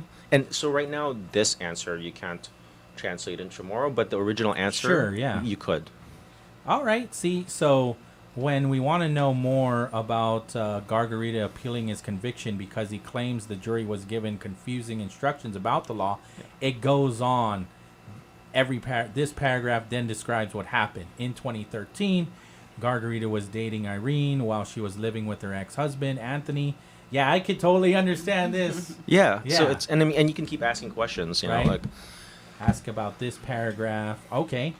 Yeah. Very cool. And you can do that for any opinion. So it's really it's up to people how they'd like to use it. Really. Sure. I think also, like, for example, when somebody's going to open up a restaurant, they take, I don't know, a year before they actually open. People don't see all of the work that happened within that year, testing their menu, making sure that all the ingredients are correct, omitting ingredients, adding ingredients, making their friends and family, try it at no cost. Sure. Yeah. And so, because when we're talking about AI hallucinations, how long did you test it before you knew that things can be trusted? So pretty thoroughly, like I'd say over the course of a year. So I'm actually part of the New York State Bar Association's Committee on AI and Emerging Technologies. Mm-hmm. And even in New York, this is a big deal. I know it's been in the news recently, and attorneys filing briefs that are, with hallucinations in them. That's happening in New York as well. So it's something that the legal field is really struggling with. Mm-hmm. It's up to the lawyers to really check the work. But I think we're getting a lot of the way there because of the mechanism that we've built into the tool. Mm-hmm. But also I think it's more important for Guam because, again, we're more prone to hallucinations here because it's a smaller jurisdiction. I mean, who are your editors, right? They're human beings, right? That had to check this work, and lawyers and people that are close to understand law, right? Yeah, we're basically running searches every day, just figuring out what the answers are, making sure that the answers are accurate. Yeah, and so again, people can trust that that you've already kind of looked over some of these mistakes, right? Yeah. And public can still report the mistakes? Of course. If you look at the front page, there's like a chat bubble at the bottom right. Okay. This is a public resource. Like Wikipedia? But we'd like people to tell us if they catch anything, and we're open to that. We've been working with a couple of senators. So for example, there's the people section that shows the bills that they've actually passed. Yeah. A couple of senators have reached out and said, could you correct this because to more accurately reflect what actually happened, and we've done that. So. We're receptive to public. Sometimes your editors, though, like it's their perspective, though. So how do you double check that? Yeah, so it's more like a factual thing. So if the person was a primary sponsor, like that's a fact, right? So it's things like that, and I think, and so we're never so part of the platform. The thesis is that it's completely neutral politically. It's a legal and academic resource, right? So it's never going to take political position on anything. But I think, but people should know what these policies and what these laws are. You say it's an academic resource, but can we correctly also say that this is a public resource? It's absolutely a public resource. Right, because that's definitely what I want to portray to our audience. The more I understand this better, and the more I want to use it, because in talk radio, especially in our realm, we're constantly tracking what is happening in the legislature and in the court system. Like, we're tracking almost everything in the budget session right now. Yeah. Right. And so I've learned, just as a layperson, how they argue their points, right? And amendments on the floor and all of those things, just by trying to communicate that to our audience, because our audience doesn't have 5-6 hours, and especially all weekend when they were in session, to watch it too. They have lives to live. Yeah. And so I'm hoping that something like this I can take and I can simplify it in a short amount of time too, and be able to communicate that. And then our audience can also use this public resource to also find out how are our leaders affecting our lives. Absolutely. And I mean, I don't follow politics, and just because I feel like it's easier to produce something objective. Sure. But I know there's a lot of talk locally about how much the legislature should adopt AI use. But I guarantee you that each of these senators' teams are probably using very expensive AI tools. Yes. So the public. There was a very expensive contract that recently got canceled. Yeah. So I mean, so I think it's really important for people to have access to similar tools, Sure. right? So I mean, I think it's better to be transparent about what people are using, and then see how it works. If it doesn't work, fix it in one way or another. Mm-hmm. Well, and then some of these AI tools, though, you have the free version, and then you have one that you pay to play, Yeah. right?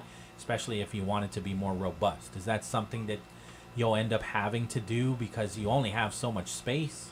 Yeah, so the search tool, the what's available right now, it's always going to be public. We're always going to improve it. We're going to make it better. We will offer pro tools at some point, and Yeah. these are tools that a lot of people have been asking us about. So the main one is for lawyers.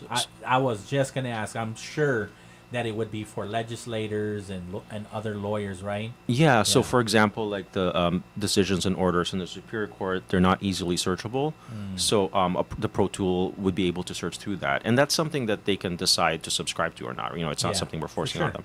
And then we're also building out education tools that we hope teachers could adopt to help them build lesson plans for their classrooms. Okay. This is really getting towards, I think, hopefully a broader path towards ed tech, and kind of exploring how AI could be used in our classrooms.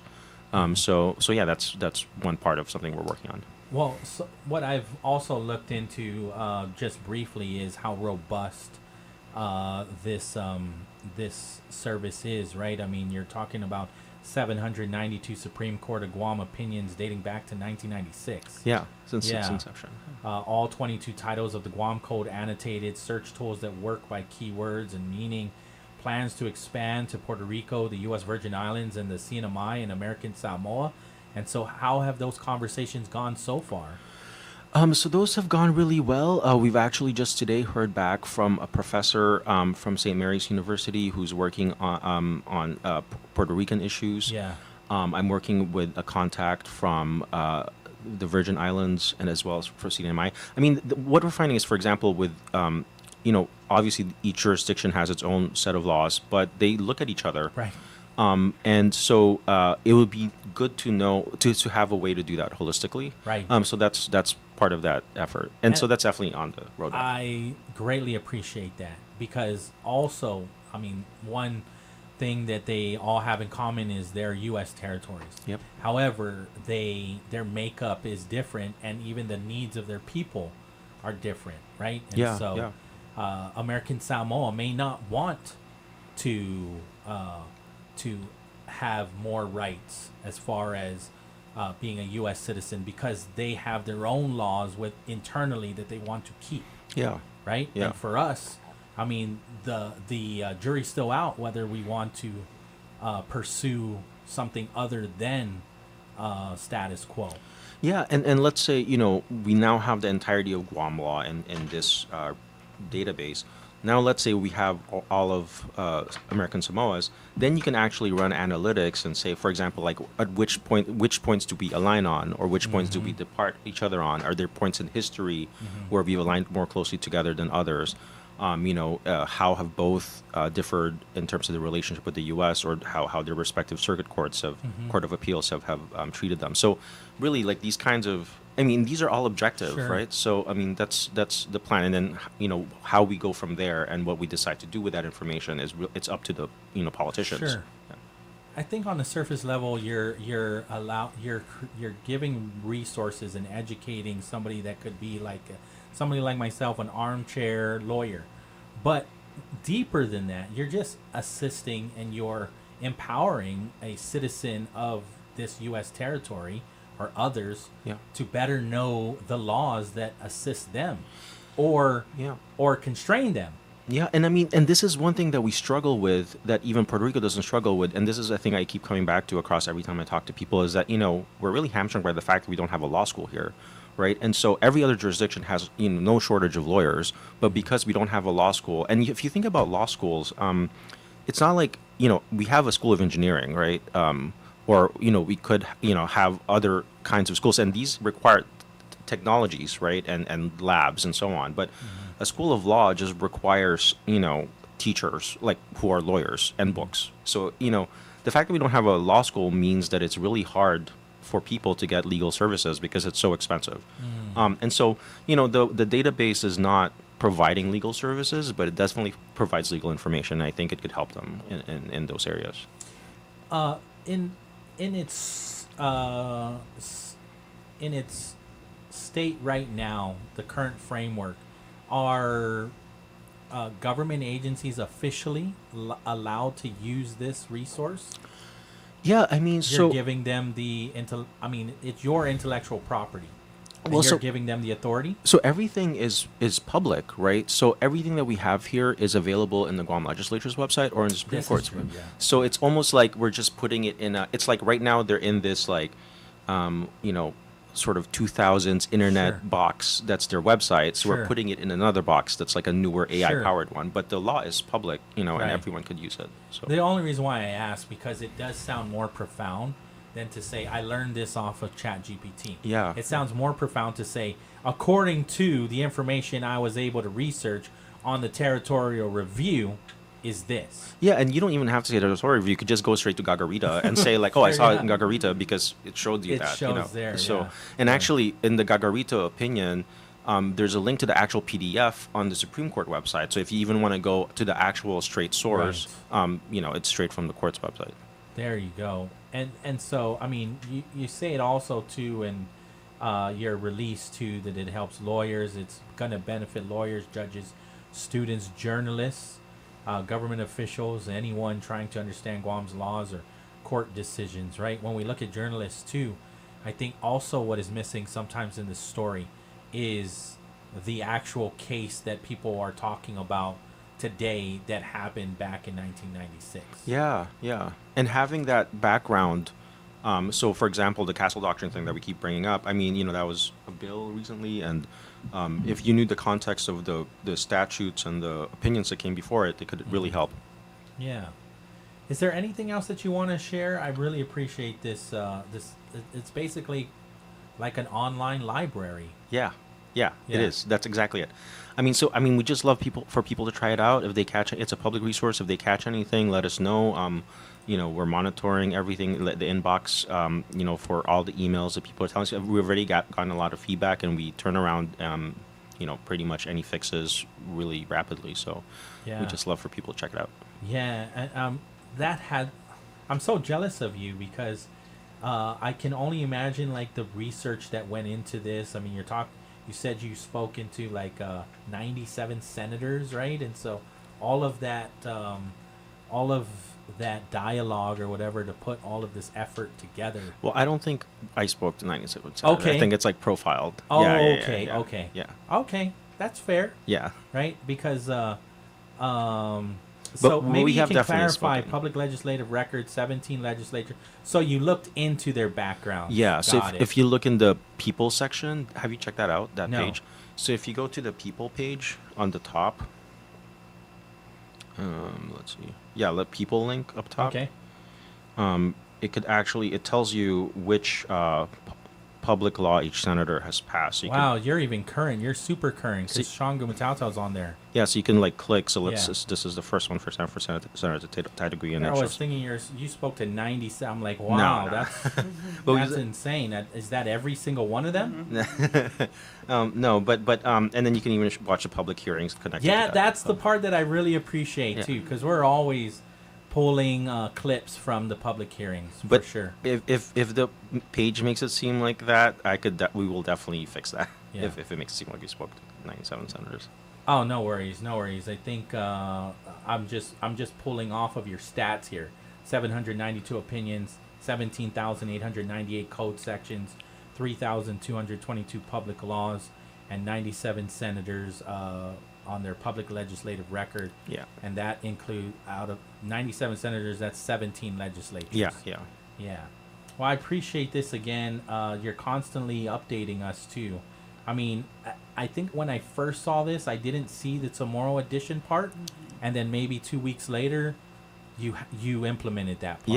Yeah. We're rolling out really quick. So, Right. yeah. And so I only imagine once you get the other U.S. territories to give you the green light, I can only imagine another update coming For fairly sure. soon, right? Yeah, and I hope you don't mind the emails. Yeah, no, absolutely. No, I really appreciate this because, again, I do want to start using this even more. I think this is also going to help my my show prep more, too, especially when somebody is talking about a certain case law, talking about a certain law or bill that they're seeking to pass. A lot of times when you read it, you're like, well, what does this bill aim to do?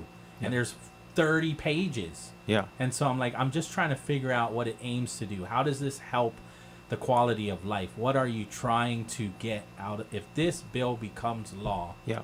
What does it aim to do? That's the question that I always ask anytime there's a bill being introduced. Yeah. And a lot of times, a lot of those senators use AI to draft the bills, or they look at other jurisdictions to see. And so, I mean, we're eventually going to build tools that are geared towards the legislature more. But, I mean, I certainly think the AI component is not going to go away in terms of legislation. Why do you think they do that? I'm curious. I don't know if you have the answer to that. Why do you think they look at other jurisdictions? Because sometimes it just doesn't apply. I don't necessarily Yeah. appreciate these like cookie cutter bills. Yeah, I mean, the one answer is I think it's the easy way to do it. And then the second thing is, if it's done elsewhere, it's almost like you're standing on the shoulders of giants. So Okay. you kind of like take the foundation and then make it specific to Guam, and it's in the various ways that you can, and then pass it accordingly, right? But again, a lot of that would have required a lot of manual research back then, but now you can speed it Right. up much faster. The only reason, because I know that a lot of our laws mirror. However, local laws change all the time. Yeah. And what is illegal in this one jurisdiction in this state is just pertains to their little county. Yeah. Right? And federal law will supersede that. But, they don't necessarily get in the way all the time. Right. Right? Like the tax code, Yeah. is something that's Right. mirrored. I mean, there's a lot to be done on that front. Yeah. Yeah. So I do think, at the same time, right, there's something to be said about how fast we might be passing laws, and whether we've had enough time. We don't really know enough about how they've worked in the past, how laws that have been passed have worked. So, I mean, but all of that is just data, right? So, as long as we're capturing the data somehow, we can analyze it. I appreciate that. Sorry for picking your brain. I'm just very curious about that. I know this is all very objective, right? You're not taking any side on one way or another. This is assisting every legislator, Republican, Democrat, right? And the people of Guam ultimately, for sure. anybody that wants to better understand the laws here in Guam. For sure. Yeah. Thank you so much. I'm looking. What about CNMI? Are they ready to go? That's probably gonna be later in the year. Okay. Yeah. Who are you most close to working with? So right now we actually launched the Philippines version as well. But I should have known. But I really want to focus on Guam Okay. for now, because there's a lot, like the pro tools for the lawyers Yeah. are probably going to come out in the next couple of weeks, and Mhm. then after that the education. Okay. Yeah, so there's a lot. Are there any testimonials yet? Like maybe from Steve Hattori? Yeah, I from mean, his office? I mean, I'd love for people to say what they think. I mean, people have been emailing us, but because of confidential, I mean, I don't want to Sure, divulge yeah, what people are thinking, obviously. but like, But generalizing, right? Because understanding, I mean, he oversees that defender's office, Yeah, right? yeah. And so I can already see people using these tools in their current court cases. yeah, I mean, so I mean, I know, I mean, attorneys across the country are certainly using AI tools. And I know the Public Defender's Office is exploring it, and I'm actually doing a CLE continuing legal education seminar tomorrow at the Public Defender's Office on the use of AI, because I used to work there, right, for a couple of years. And you know, so but yeah, I mean, he's very excited about this. Yeah, I can only imagine. Have you been invited by Senator Tello to be part of the AI task force? No, I mean, I'm in touch with her office. I'd love to be a It would be great Yeah. to see your team part of the AI. I wonder if she even knows. Maybe she doesn't know yet. Now, I know they're convening next week. Yeah, I mean, I'd love to support in any way I can. So Yeah. Well, next time I talk to her, I'll ask her if she's aware of the territorial review and tell her that she should reach out to you and the team, because that's exactly what they're doing right now. We actually have her coming in on the candidate next week. So the see? candidate form that we got Because going that's on. exactly what they're doing. Did you watch any of the meetings public? Yeah. Yeah. So you did watch it. Yeah, yeah. I just I think there's a lot. I try not to get involved in the political Sure. Yeah. conversation of it Absolutely. at all. Yeah. But when they're talking about these agencies are already at the table. Yeah. And I think they even have private partners, Well, right? how In do the you think private it's going business. so far? It's still so they're going over like the rules, right? And so once they start to say, well, where are they? You know, what exactly are they going to limit? Yeah. What are they going to regulate? So this is the thing, right? This is where the borrowing from other jurisdictions comes in, because the reality of it is, for us to promulgate rules that reflect what Guam needs, Yes. you need to be out in the community. So we need to interview businesses to see how they're using AI and how it affects them. We need to interview people to see how they're relying on it, and then from that form the rules, right? But because we're not doing that, Right. then what's probably going to happen is they're going to look at what California is doing or what New York is Right. doing, and they're going to borrow the same thing. And I mean, this is not just local, the legislature. I mean, it's True. like this is happening across the country, right? So, Very true. but I do think that there's a need for a committee to sort it all out. For sure. Yeah, I know they have like subcommittees and For sure, whatnot, yeah. right? Yeah. But I think they only had the one. And so I'm looking forward to the second one next week.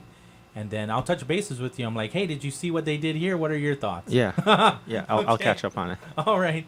Well, thanks. I really appreciate you coming in. Thank you so much for your efforts and the time. I know you were here earlier, and so it can be painstaking to talk about the exact same thing just 2 hours ago.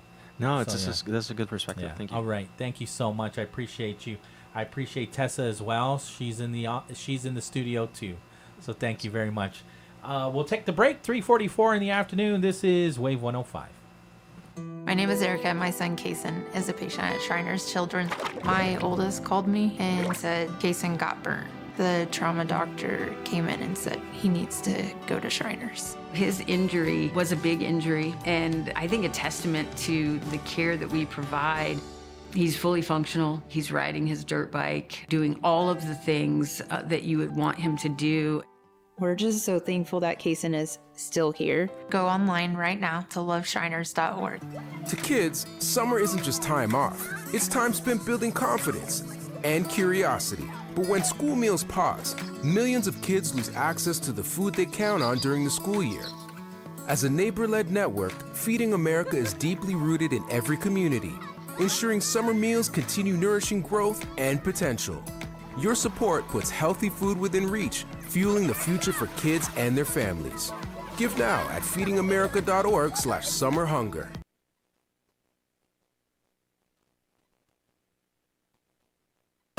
The views and opinions expressed on this program are those of the show hosts, guests, and callers, and do not necessarily reflect the views of the staff or management of Wave 105.1 FM, Glimpses Media, or our partners.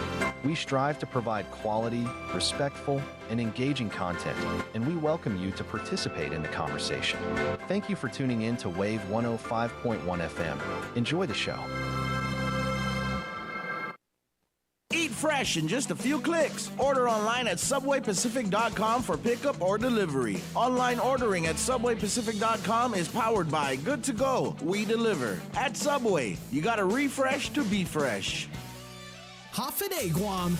The Guam Hotel and Restaurant Association invites you to the Fair Trade Show, Guam's premier hospitality and food service event. Join us August 19th and 20th at the Hyatt Regency Guam from 8 a.m. to 5 p.m. Experience hands-on training sessions and exciting culinary competitions featuring professionals, apprentices, and pastry talent. Discover new products, connect with suppliers, and celebrate Guam's hospitality industry. Don't miss Fair 2026. Visit ghra.org for details.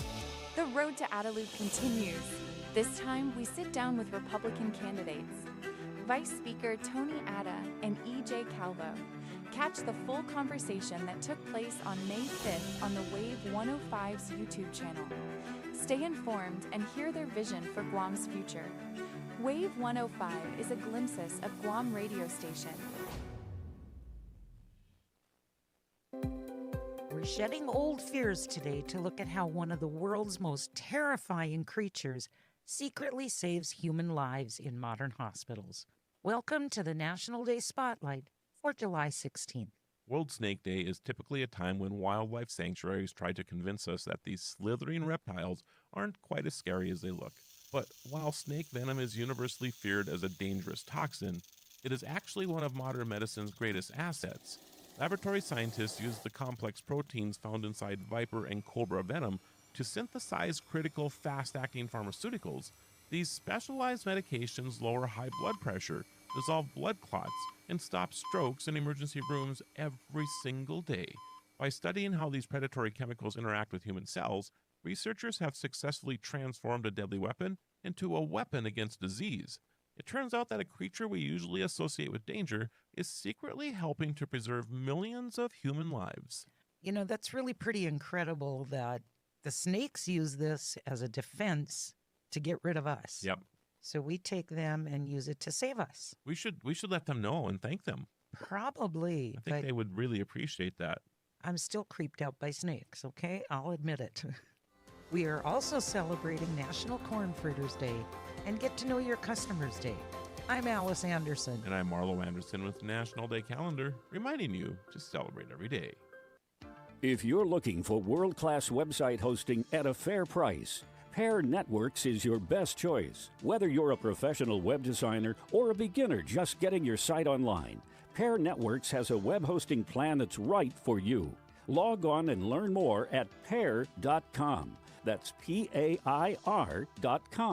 Pair Networks, world-class web hosting at a fair price. Visit us at pair.com. Pair Networks. Registering a domain name on the web? You should know about Pairnick. Pairnick offers .com names at a great price with quality service you expect. Because Pairnick is powered by internet leader Pair Networks. Whether you need a domain name for business or personal use, Pairnick is your best choice. Remember Pairnick when you need a domain name. That's PAIRNIC.com. Pairnick.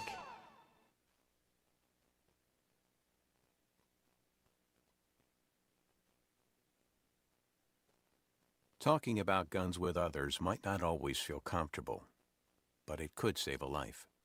Here's a way to start a conversation. Your family is going over to your neighbor's home for dinner for the first time. How would you ask if there are any unlocked guns in the home? Hey. Hey, we're so excited for tonight. Before we come over, may I ask a few questions? Yeah, of course. Do you have any pets? Yes, we have a dog. Great. Do you have a pool outside? Nope, just a big old backyard. Nice. Another question. Are there any unlocked guns in the home? Our guns are stored securely, locked in a safe that the kids can't access. Awesome. Yeah. Now, let's just talk about what we can bring for dessert. Learn how to have the conversation at agreetoagree.org. A public service announcement brought to you by the Ad Council. 3:50 in the afternoon. Welcome back to the show. It's about that time that we actually check out the roads of Guam. to get you going smoothly on your daily commute. We're helping you move forward along with Guam Auto Spot. Standing by, Mr. Pauly Suba. Buenas. All right, my handy-dandy glimpses of Guam traffic app here tells me that we do have some mild congestion, some major intersections. But most of the congestion, obviously, again, is on Route 1. I'm looking at red line right in front of the ITC intersection, heading northbound. Once you pass that, it's not too bad. Obviously, Route 10A has some traffic there. Of course, maybe people are restocking up on those Ryobi fans.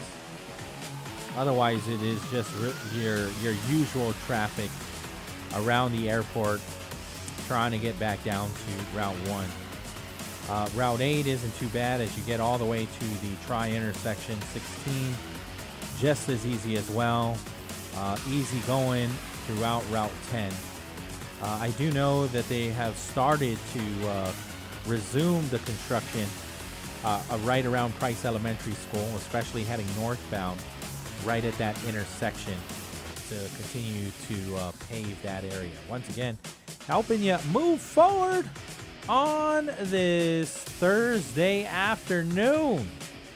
That's Guam Auto Spot. Schedule that test drive today. Call them up, 478-AUTO. View their inventory on their website at guamautospot.com.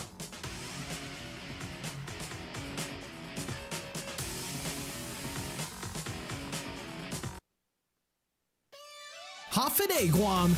The Guam Hotel and Restaurant Association invites you to the Fair Trade Show, Guam's premier hospitality and food service event. Join us August 19th and 20th at the Hyatt Regency Guam from 8 a.m. to 5 p.m. Experience hands-on training sessions and exciting culinary competitions featuring professionals, apprentices, and pastry talent. Discover new products, connect with suppliers, and celebrate Guam's hospitality industry. Don't miss Fair 2026. Visit ghra.org for details.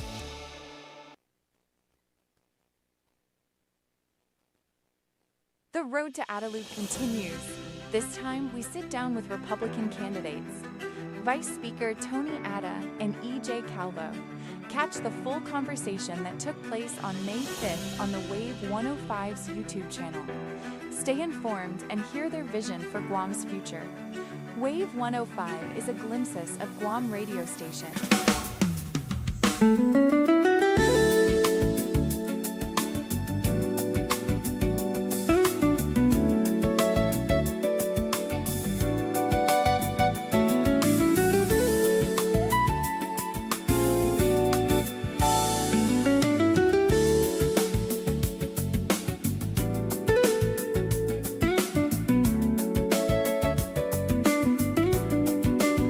About 7 minutes away from the 4 o'clock hour. Get in your calls. Here's the number, 671-922-1051 or 2. This is the BrightSide right here on Wave 105. Sending it back to Pauly. Buenas. All right, welcome back. Thanks for hanging out with us. Viva Hueves. Viva. Yeah, that was some interesting stuff right there with Yeah, Carla. what are your thoughts? I like it. I do like too. it. I mean, considering that we've been having like a lot of snafus with AI, you know, with the courts and the legislature, this might That's actually why I help. wanted to start there, right? Yeah. Is you got to gain the public's trust. Mhm. There has to be buy-in. Yeah. You know? Otherwise, if you don't trust it, then I hope that him and Tello's newly established committee, the AI task force, can actually work together. I mean, AI. We know that AI is here, and we know that we're going to have to be dealing with it. So we might as well do it in the right way. And I believe Carlo and Senator Tello are on the right path to doing this. Just do it ethically. To be honest with you, I'm not, whether it's allowed or not, I'm not a fan of AI slop. I'm just not. Like, no matter how, if you're using AI and you're, people can argue, well, what is responsible? For me, I could care less when you use the AI to create like these cartoons and depict people not in a very good way, right? And depicting them as like, I don't know, animals, but yet you kind of know that, oh, that's this senator just by, a certain what do you call it? Like, I don't know, a certain way that you dress up this animal and stuff. I'm like, you don't need to do it. You don't need to do that kind of nonsense. I'm not a fan of using AI in that way. I mean, even if it's, I mean, there are people that are out there that are just cynical and they sit down by their phones or their computers and, they do all that great stuff. And, it's almost like satire pretty much, but it's sometimes it does cut through, right? I mean, I don't mind them doing it as long as what they're saying is true. So if they're going to depict somebody, like a senator or, anybody for that matter. I don't necessarily understand why you need to do that, though. Yeah. I mean, it's catchy. It'll catch the minds. No, one way or another, right? Like whether you're doing it in a positive way or a negative way. Like we really need our people to be AI generated, or do you want to hear from the actual person? Yeah. True. Yeah. I mean, because nowadays, I mean, you can given a sample of a voice, right, with AI, and then they'll take that voice and then whatever you prompt it to do and say, they would say it in that voice. I mean, look at Rhythmic. You record your voice and we'll make a music video. Because here's the worry, right? I mean, let's just say the next governor becomes, whoever it is, right? And like, well, I can't be at two places at one time. And I've got a lot on my plate. So this is what we're going to do moving forward. Anytime we're going to do a press release, anytime we're going to present something, my dear people of Guam, here I am now announcing a 4-day weekend for Liberation Day, right? But it's AI generated. Yeah. I'm not in favor of that. I'm not in favor of that either. That is just crass. I mean, and that's almost like political suicide, right? I mean, if you go back to the auto pen of Biden, right? Yeah, you're not humanizing the governor, though. Exactly. People need to relate to their governor. Otherwise, you're definitely not going to get you're definitely not going to get reelected. Somebody's on the line? Yeah, we got a person on the line too. Slowly approaching the top of the hour, so you got 3 minutes. Here we go. KGUM-FM in Dededo, Guam. Hafaday. Hey, Pauly Suba, is this you? This is me. How you doing, my friend? No complaints, sir. Okay, that's good. The first thing I'm going to say is Teresa Lyons Sabina Parish for governor and lieutenant governor. Okay. And, how long has it been since the typhoon's been over? And I think they've had enough time to, some of them signs are still laying down and they're exposed to the road and people passing by. Someone's up there by the front gate. And I'm just wondering because if they're not going to pick it up, is that open game so I can go use some of that wood from my outside kitchen? Take it. And I'm just saying, man, because, these are leaders that we're going to vote for. Right. And if they can't, let their fingers do the walking, call the people that did put them up and say, hey, go take that and remove it because it's a hazard. Right. It's an eyesore, and it makes us look like, and those are going to be our leaders. Come on, man. I'm just saying what needs to be said because some of them it just doesn't look perfect. It shouldn't be that way. But anyway, man, there was an accident up there by the Jigo Gym. Did you get that? No, I did not. Yeah, I just passed it, and looks like somebody hit somebody coming out. There's no traffic light there either, and I'm glad nobody got hurt. Okay. Well, that is we need to. If that's open game, man, I'm going to go. That's some good wood, bro. Some of them are 16 by and they're just laying there. At least make it look neat and move them or whatever. You're not going to put them back up because elections are coming around, and we're going to vote for these people. And if they can't even move some of their signs, man, it's laying all over the road, and we're going to expect them to lead this island. Hey, someone's got to say it, Pauly, and thank you for listening to me, and you guys have a nice day. You too. All Thank right. you. Well, we'll take the break now, and we'll get you your I'm actually AP. seeing some buildup in front of the Jigo Gym. So you're looking at, that's what I was starting to pull up. Yeah, well, I'm seeing Yeah, directly right in front of the Jigo Gym and the power plant, pretty much. Yeah, headed up northbound, you're going to feel some slow-going traffic up there. So it is congested right there. Yeah, you're right, in front of the church, right? Mm-hmm. That intersection there to go to Back Road? Actually, no, this is the one right on Marine Drive, headed up to, Marine Corps Drive, headed right before you hit G-Mart and North Gazzanero, and it's like right before the front gate to Anderson, pretty much. Okay. Yeah, so just be careful, people. Yeah, there is some traffic delays right in front of the Jigo Gym. Every time I look at my app too, I see this big chunk of property, huge. I didn't realize this. Yeah, and it's being identified as the MCB Camp Blas Training Annex grounds. This is separate from the Marine Corps Base Camp Blas. Okay, it's on the other side of Camp Blas, right off of Route 1, and it basically takes up all the property between Route 1 and Jigo to Route 15 Back Road. Wow. Yeah. Okay. That's a lot. And they're using it as a training annex. Nice. And so right after that part, I think is what I'm looking at. I'm looking at exactly what you're looking at. There's a mobile right there? Yeah. Okay, so we are looking at the same thing, yeah. Even delays heading south, too. It's affecting southbound traffic, too. And then right when you get to, let me see, where McDonald's is at, that intersection, you know, right in front of Payless, you're going to, I believe southbound traffic going down there is going to be pretty hectic, so yeah. All right. We'll take the break. Yes. Time for your AP News right here on Wave 105.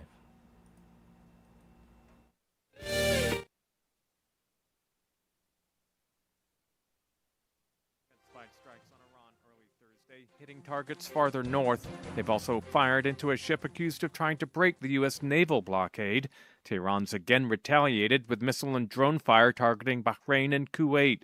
Meanwhile, inflation at the wholesale level fell from May to June on plunging energy prices. But Mike Kempen reports those hostilities are clouding the outlook. The Labor Department reports its Producer Price Index, which captures inflation before it reaches consumers, dropped 0.3% from May. Compared to a year ago, it was up 5.5% in June. Gasoline prices plunged 12% in June, but are still up nearly 43% from June of last year, pushed higher by the Iran war. The June inflation numbers were lower than forecasters had expected, but inflation is still running above the Fed's 2% target. Mike Kempen, Washington. South Texas has been getting drenched. We've seen estimates of up to 15 inches of rain total in the last couple of days. Corey Van Pelt at the National Weather Service talking about Uvalde County. Texas Parks and Wildlife says more than 40 people have been rescued from high waters. More than 6 million people in 57 counties have been under a flood watch. And Jennifer King has the latest on a search in San Francisco Bay. The U.S. Coast Guard says they have not found any more survivors after a 49-foot cabin cruiser carrying 20 people capsized and sank in the cold waters of the San Francisco Bay Tuesday afternoon. Suspending an active search is one of the most difficult things we do as Coast Guard commanders. Sector Commander Jared Tosco says officials will likely send specialized divers or a drone to the boat. One person was pulled from the water but died, and 16 others were rescued. Commercial halibut fisherman Justin Marceline helped pull people out. It was like Titanic in real life. I mean, there was stuff everywhere. People were banging on the glass. I'm Jennifer King. This is AP News. At present, no living person can be on U.S. currency. Treasury Secretary Scott Bessent in May, but Ed Donahue reports the U.S. Mint has started producing a new $1 coin. President Trump's face is on one side of the coin, surrounded by the word liberty and 1776-2026. Over the president's left shoulder are the words, "In God We Trust." On X, Treasury Secretary Scott Bessent said the coin is intended to honor the enduring legacy of liberty and a lasting symbol of patriotism. The dollar coin is not made of gold, but has a gold finish. Federal law prohibits the depiction of a living president on U.S. currency, but the Treasury Secretary has the ability to authorize the minting and issuance of coins in some circumstances. Ed Donahue, Washington. There's more news and the latest developments at apnews.com. I'm Ben Thomas. Thanks for listening. All right, 4:05 in the afternoon, and right about now it's time to actually do some traffic now. Helping you move forward on your daily commutes. Proudly being brought to you by Guam Auto Spot. Moving you forward, Mr. Pauly Suba. Buenas. All right, so we are still looking at the same thing. We were just talking about the congestion in Jigo, yeah. So seeing that it's also affecting southbound traffic right around Chalon Laguna and Chalon Naneti, or Nets. And that goes all the way down towards the Jigo Fire Station. So I'm starting to see traffic start southbound around Tong Street. And things kind of clear up as soon as you're starting to pass the Jigo Fire Station. And so Kaduku called that there was a crash up north, but that's not anywhere near the Dominican Catholic school. Not at all. Yeah, so not at all. But it is affecting traffic northbound, right adjacent to the Jigo gym.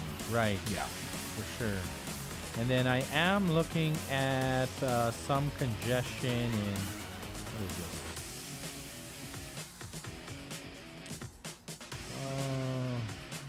This looks like the other side of Hamburger Road, the side closest to Harmon Loop. Okay. So there's congestion there too. Coming from St. John's and using that shortcut to get over to Route 16. At this point, it is not a shortcut. There's heavy congestion headed to Harmon Loop from there. And of course, we do have some more congestion right around the ITC building, all the way past the Park Place. And that's both ways too. There's some southbound traffic from Park Place or going down to the ITC intersection. Once again, helping you move forward on this Thursday afternoon. That's Guam Auto Spot. Call them up, 478-AUTO. Check out their inventory on GuamAutospot.com.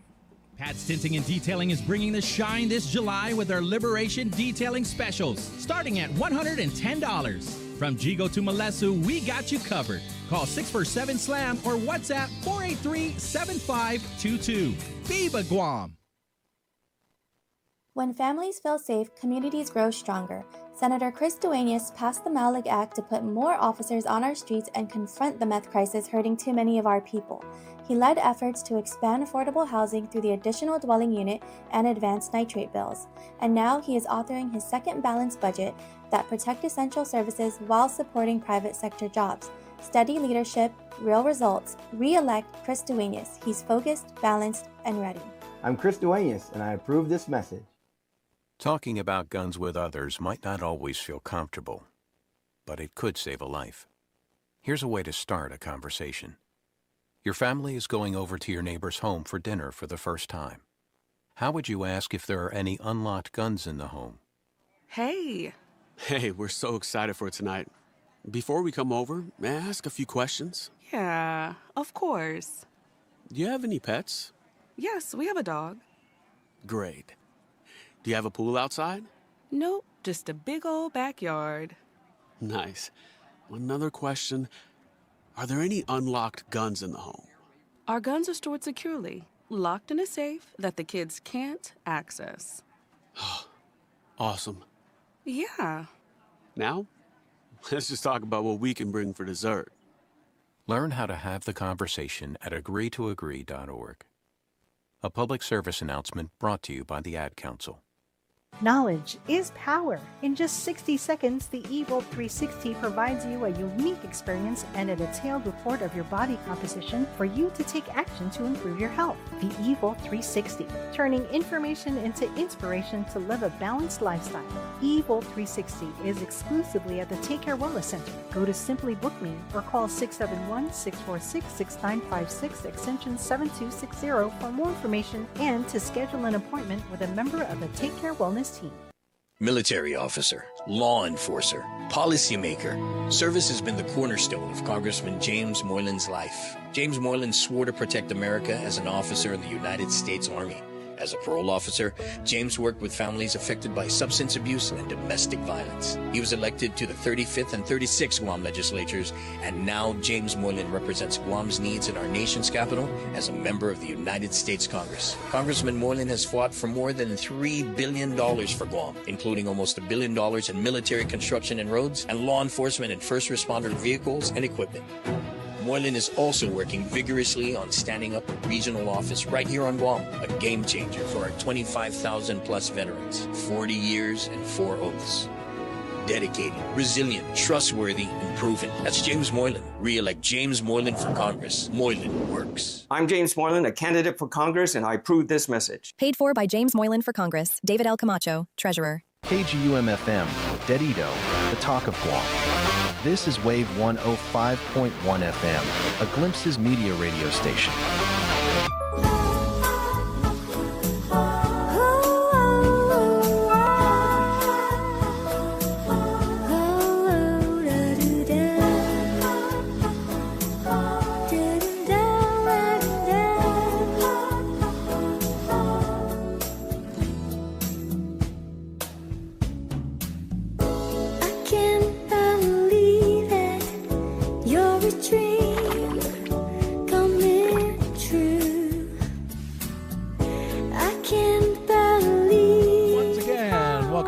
Show 671-922-1051 or 2. That's the phone line number that allows you to talk to this gentleman right here, the host of The BrightSide, Mr. Pauly Suba. Don't kill that song just yet. I do want to thank our sponsors first, though. Okay. Subway, you got to refresh to be fresh. Triple J Ford. Get that free $500 gas card when you drive home with a new Ford truck. Visit triplejguam.com and get pre-approved instantly. GTA, we start with you. Chili's Grill and Bar. At Chili's, more life, great food, and memories happen here. And Micro Pack for sound tech and everything in between. Think Micro Pack. 671-922-1051 or 1052. We are online at wave105.com as well as our YouTube channel, Wave 105.1 FM Guam. This song right here is my favorite wedding song. Nice. I like it better than You Look Wonderful Tonight. Yeah. You Look Wonderful Tonight is a good one. This is actually this is my favorite wedding song. This is actually the Bossa Nova version. The one you're talking about is Lauren Woods. Yes. From Pretty Woman. Yes. I kind of like it because it gets it more of that cha-cha feel with the Bossa Nova. Sure, I don't know why. Yeah. So I could see that. Yeah, you should look up for Bossa Nova music because they do like all these favorite. Oh, I bet. Yeah, and the way they do it, I'm like, man, okay. Total Eclipse of the Heart, even maybe. Oh yeah, that. yeah. Dreams from Pink Floyd and Stevie Nicks. Yeah, they do it all, man, and I'm like, okay, that's cool. I got it. You know, get that girl from Ipanema feel, right? Oh yeah. But yeah, so.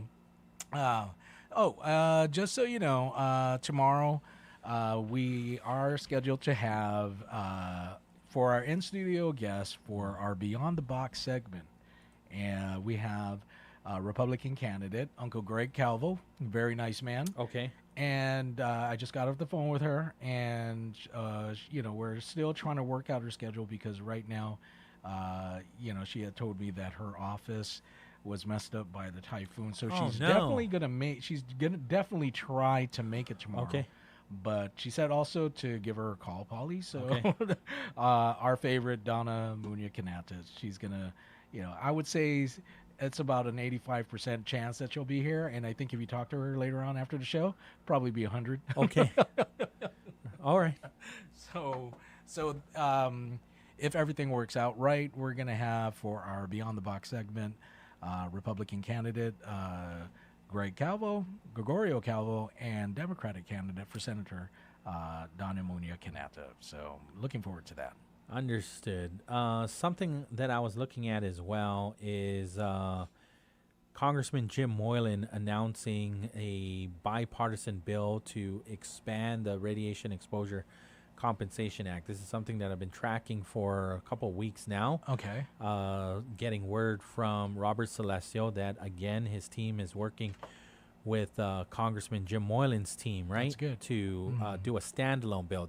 At one point, they were trying to attach it to the NDAA, right? Okay. However, there were things that they just, felt that it needed to be in there. And I don't disagree with that.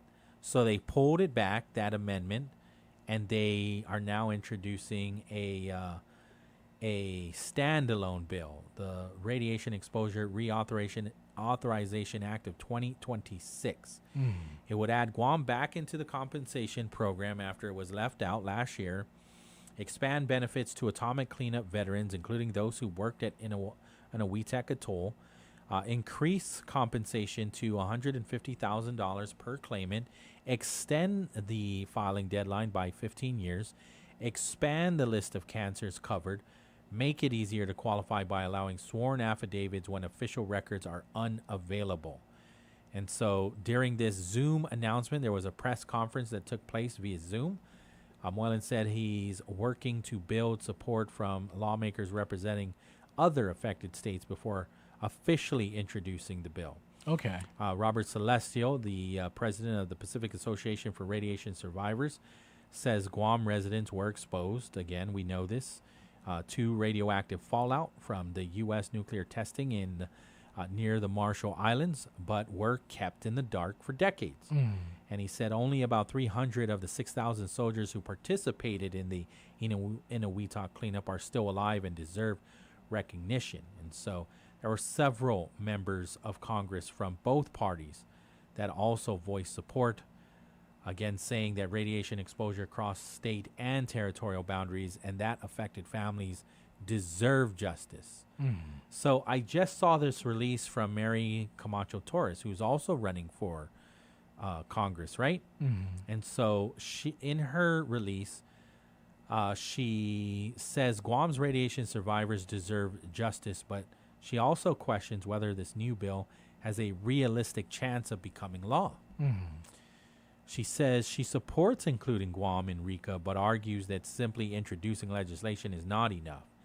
She wants to know why Guam was removed from the previous RICA expansion. What is the strategy for passing the bill in a Republican-controlled Congress? Where are the Republican co-sponsors needed to build bipartisan support? And who will sponsor the bill in the Senate? And how will lawmakers address the bill's costs and budget concerns?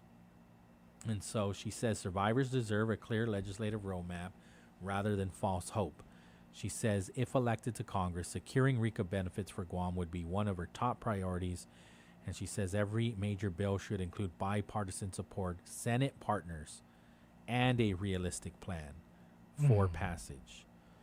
She's not wrong in that. I mean, because it has to go through both houses. Yeah. Right? But, I mean, again, her question is valid. What led to the removal of Guam being taken out? It was the House. Of course. We got to go back to... Now we have representation in the House. We don't have it on the Senate. It passed through the Senate. Yeah. And somehow it fell, through the wayside in the House where James Moylan is our representative. Yeah. And so that question, of course, was asked, and it needed to be asked. Well, why didn't it, right? And then, but, when you think back, right, I mean, we had Callan Perez here talking about Bob Celestial working on this for like the last 30 years. Yeah. Now, when you think about it, right, you were talking about Congressman Underwood, Congresswoman Madeline Berdallo, Congressman Mike San Nicolas, and Congressman James. And it's been almost 30 some years that Bob Celestial has been working on this issue with RICA and PARS and whatnot. And, at some point, we have to, have the finality of this whole situation. And Congressman James seems like he's not giving up. He's going to take every avenue to basically run this through the pipelines. And I say, hey, good kudos on him for not giving up. Because normally when something like this happens, right, it's, oh gosh, we got to start back to square one and whatnot. But, he's still putting up the fight. And I see both Congressman James and also Senator Mary Torres, who's also running for Congress. I think, they should somehow collaborate. And they come from the same party. But, of course, it comes down to, wanting to represent Guam. And this is a question that the voters in the primary are going to have to answer. Is James doing a good job currently? Or can we do a better job with Mary leading the way? So this is, you can start voting at the early vote, right? All the way up till the 25th, down at the Westin, and then there's Lim Tiaco on the other side too. Yeah, you can't cross over. Yeah, you can't cross over, and if you use the electronic voting, it won't allow you to do that. Okay, it's pretty much mistake free. So, hopefully we get some more info on where this bill is going with Congressman James. So along with the senatorial candidates that we're bringing in, I am already reaching out to the congressional candidates. We've done the gubernatorial teams. We're currently doing the senators, and somehow in the mix between all the senators, I'm going to try to stick them in, in certain days and whatnot. So I'm working. I already, Senator Mary's raring to go. Congressman James is going to make sure that, his team is making sure that he has time on the date that I've given them. And I still have to reach out to Alicia, and hopefully I can do that with either later on tonight or maybe early tomorrow. So I'm gonna do my best to try to get all these three people running for Congress.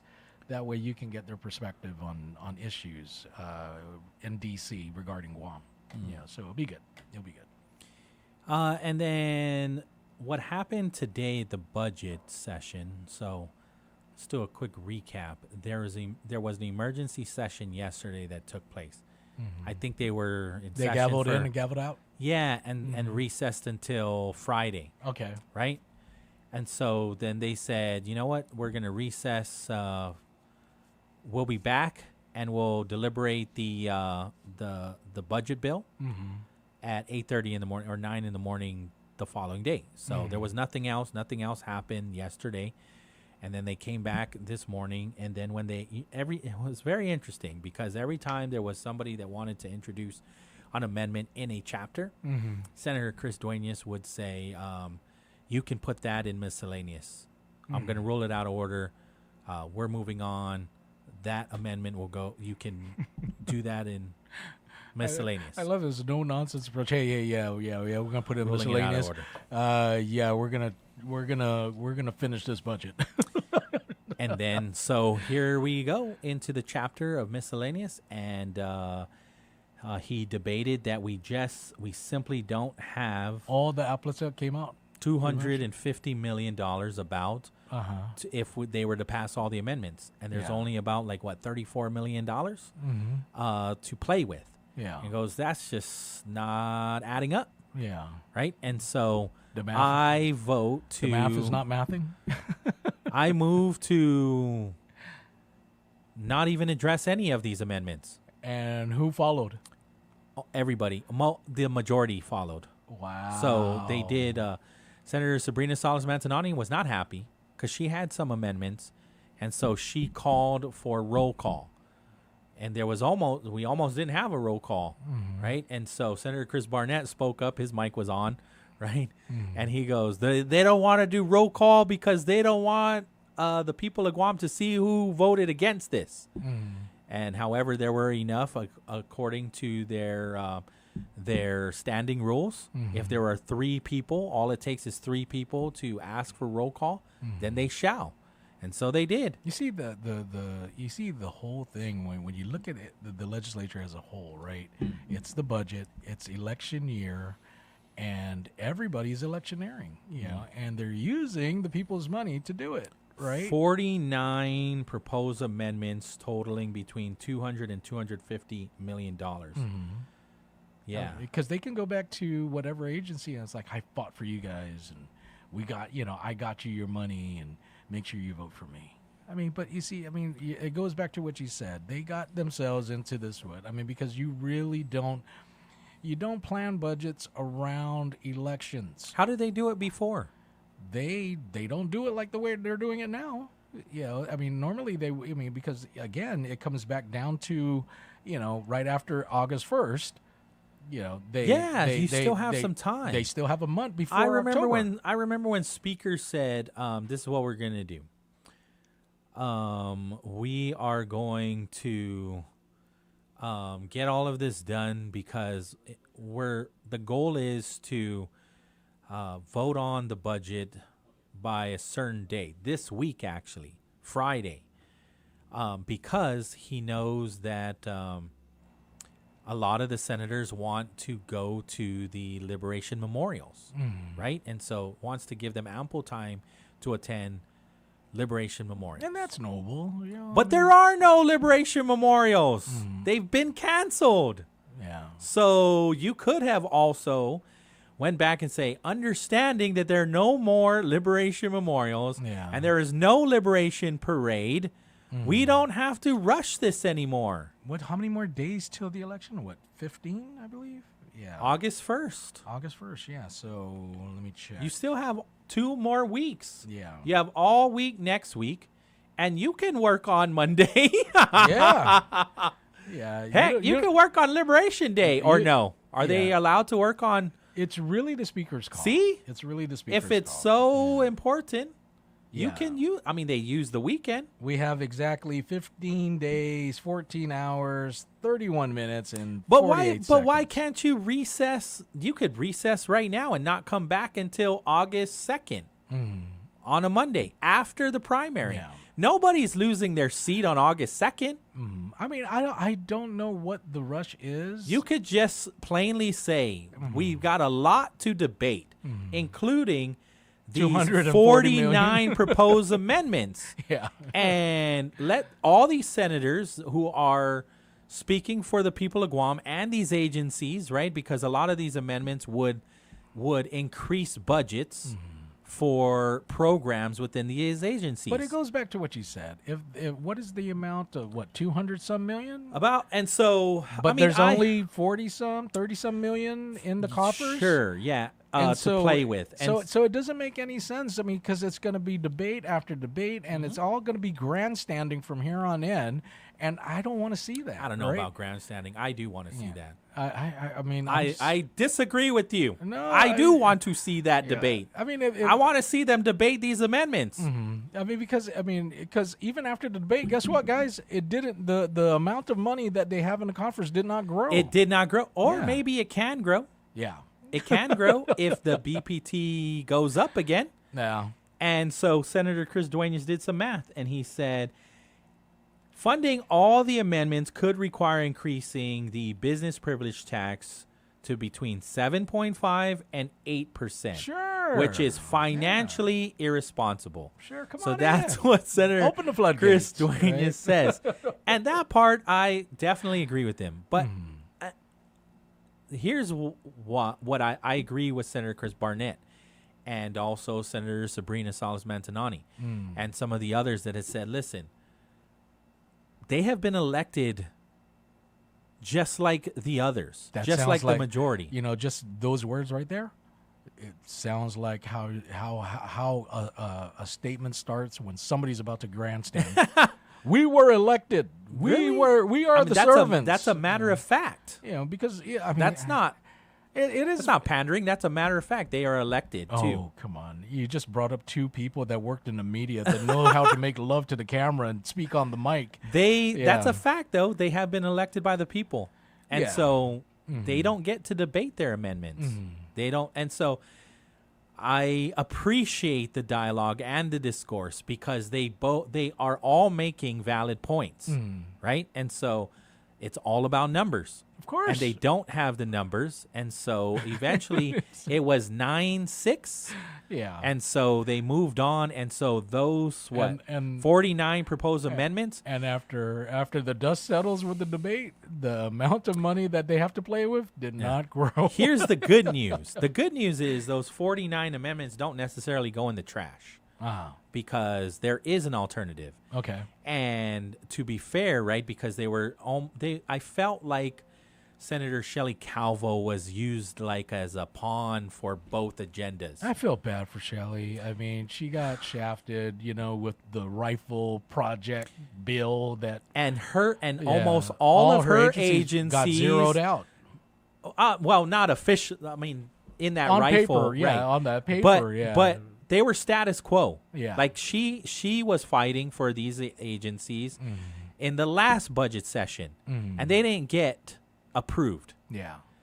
FQ Sanchez is something that she was fighting for last budget bill, right? $3 million to give to FQ to finally move on and get that school going. repaired for a museum, for it to open up as another school, possibly a charter school, right? And so that has been left on the shelf for quite some time. So yes, Senator Shelley Calvo did make the statement on Sunday, right, that Guam Behavioral Health and Wellness Center is not getting DISID is not getting the proper resources.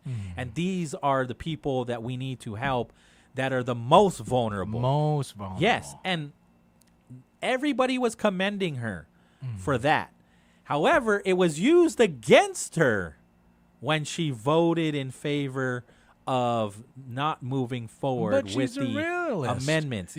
She's a realist. She understands that there's no money, right? And she's going to have to work with the budget that she has. And I won't fault her for that because it goes back to debating and debating, and the money still didn't grow. Neither do I. And I was so very proud of Senator Shelley Calvo that she stood up for herself. Yes. She goes, "You won't talk for me." Yeah. Yeah, I'm glad. Yes, I voted 9-6 after being shafted by, again, the powers that be that wanted to cancel out all the agencies she has purview over in her committees. I mean, geez, and stay status quo, and then to come back this budget. And now she's fighting. She's putting up the fight. Oh, no way. I'm not going to be shafted again. Well, and so that it's not the end all, right? So they can, and that is something that I believe Senator Joe Augustine also voted in favor of not debating these proposed amendments because what they want to do, including Senator Tello, is they are going to put the pressure on the whole to come back after this budget gets passed to do a supplemental budget bill, and which isn't new. This is not new. I've seen it before. It's happened before. So you can, and this is what I mean, the grandstanding close to the election, everybody's going to look like they want, they're fighting for the people and we're public servants and all that stuff. That's all nonsense to me. I'm okay with that. I don't think it's nonsense. It's all nonsense to me because, at the end of the day, you can pass this budget and then all these agencies that are short can come back to the legislature for supplemental budget. End of story. It's simple as that. Yeah. I think Senator Barnett and Senator Therese, they are all making valid points. They all is Senator Chris when he says, show me the money. Pauly, whenever a little kid goes up to the parents and asks, can you give me $10? Right? And they're going to give you every story, I need to get this, I need to get that. And what does the parent say? I can only give you $5. And no matter how much they beg and plead, sorry, we can only give you $5. And tell you what, this is what your parents would say. I'll give you $5 for now. And then, on my next payday, I'll give you the other $5. That's where the supplemental budget comes in.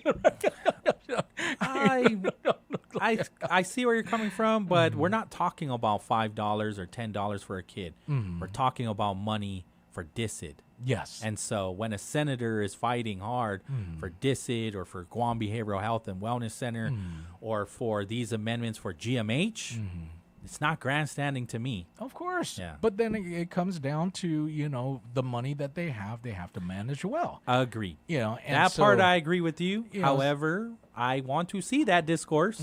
I want to see them debate. And then stop. These senators got to stop giving money to their pet projects too as well. Manage everybody with responsible Guam, and we want to put the money responsibly and prioritize what is important: education, public safety, healthcare.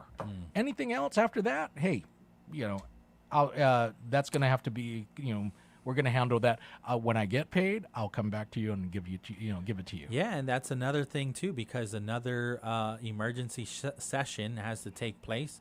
And when I'm looking at Gov's list, I don't necessarily see that those are pet projects either.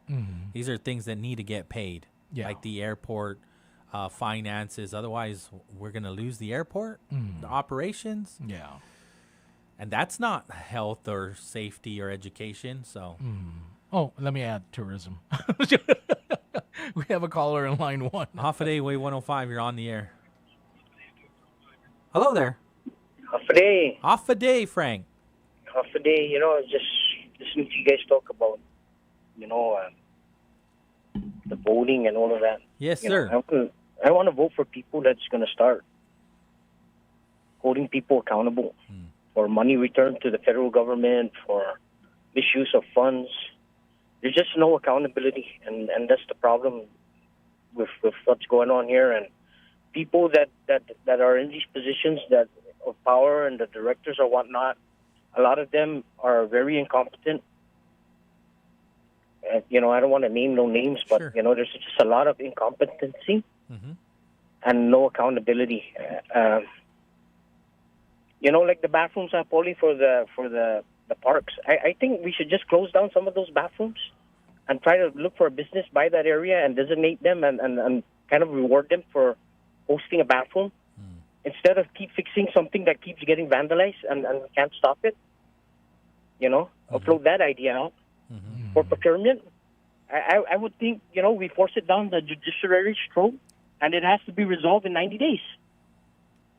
And maybe have it by jury, a 6-panel person jury, and whoever loses has to pay. Yeah.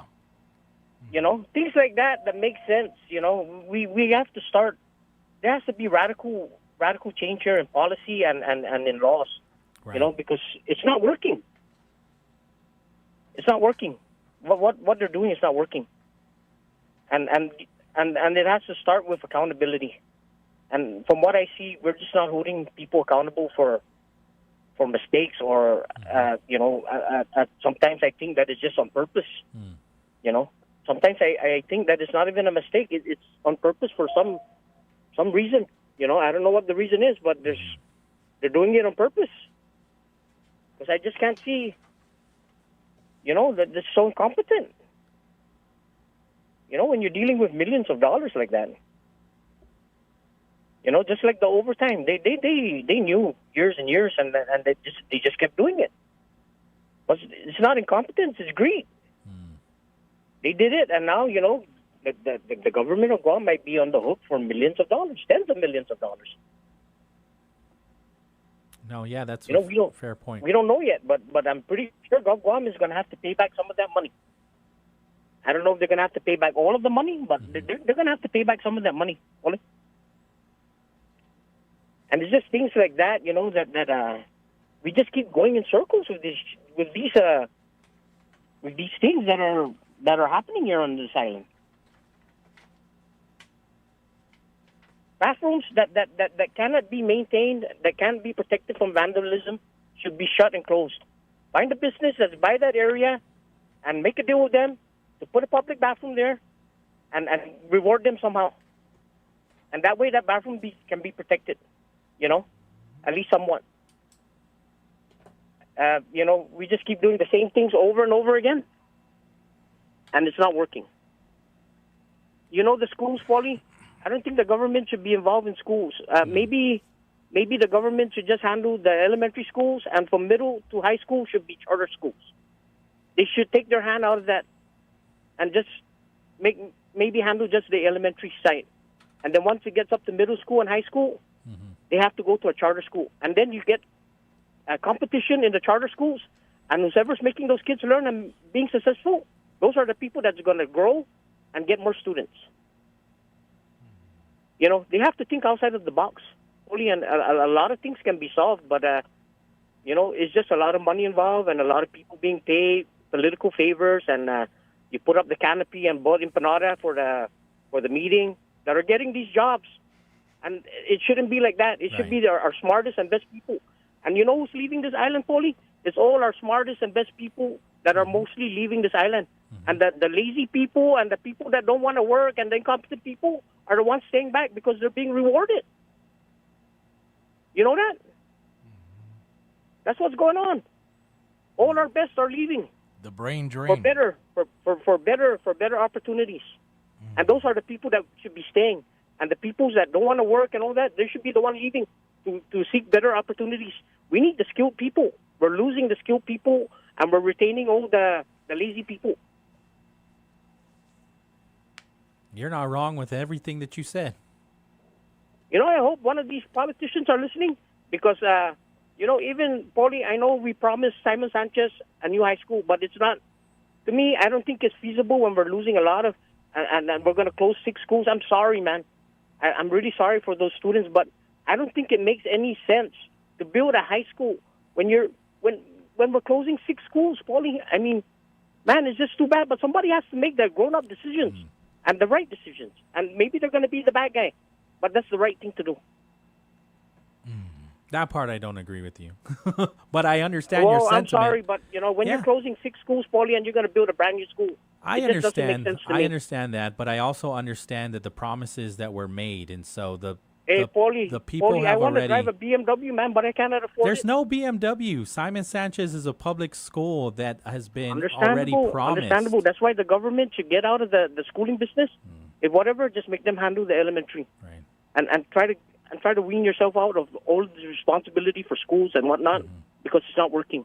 Let the competition grow amongst the charter schools, and whoever's the best charter schools is the one that's going to get the money and is the one that's going to grow.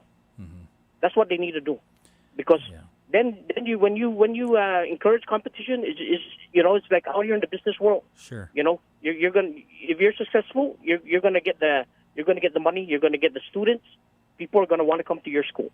No, absolutely. I agree with you on a lot of the points. The only reason why that I'm saying I don't agree, Simon Sanchez has just gone too far. Too much lip service, too much empty promises. And already the will of the people have spoken on demanding that school be built. And so we can't back down now. And the public, it won't let it. They won't let them forget. That being said, Pauly, for all that's happening with that and all what you're saying, who's held accountable for that? Yeah. Who are we holding accountable for that? Who's held accountable? It is very sad. It is very sad. See what I'm saying? Mm-hmm. Who's accountable for all this nonsense that's going over there in building Simon Sanchez, which was supposed to be built 20 years ago? Right. Who? Nobody. That's the problem. Yeah. That's the problem. It's just no accountability. Start putting teeth into these things. Official misconduct should be a felony to discourage any of this nonsense. Absolutely. I think the government should get out of the cemetery business. I don't even know why we're running the veteran cemetery. That's a responsibility of the federal government. Why are we running a cemetery for veterans? I don't even think it's that is promised by the federal government. The government of Guam should get out of that, give that cemetery back to the federal government. I'm sorry. But I think they would make that place real nice, and they would manage it better.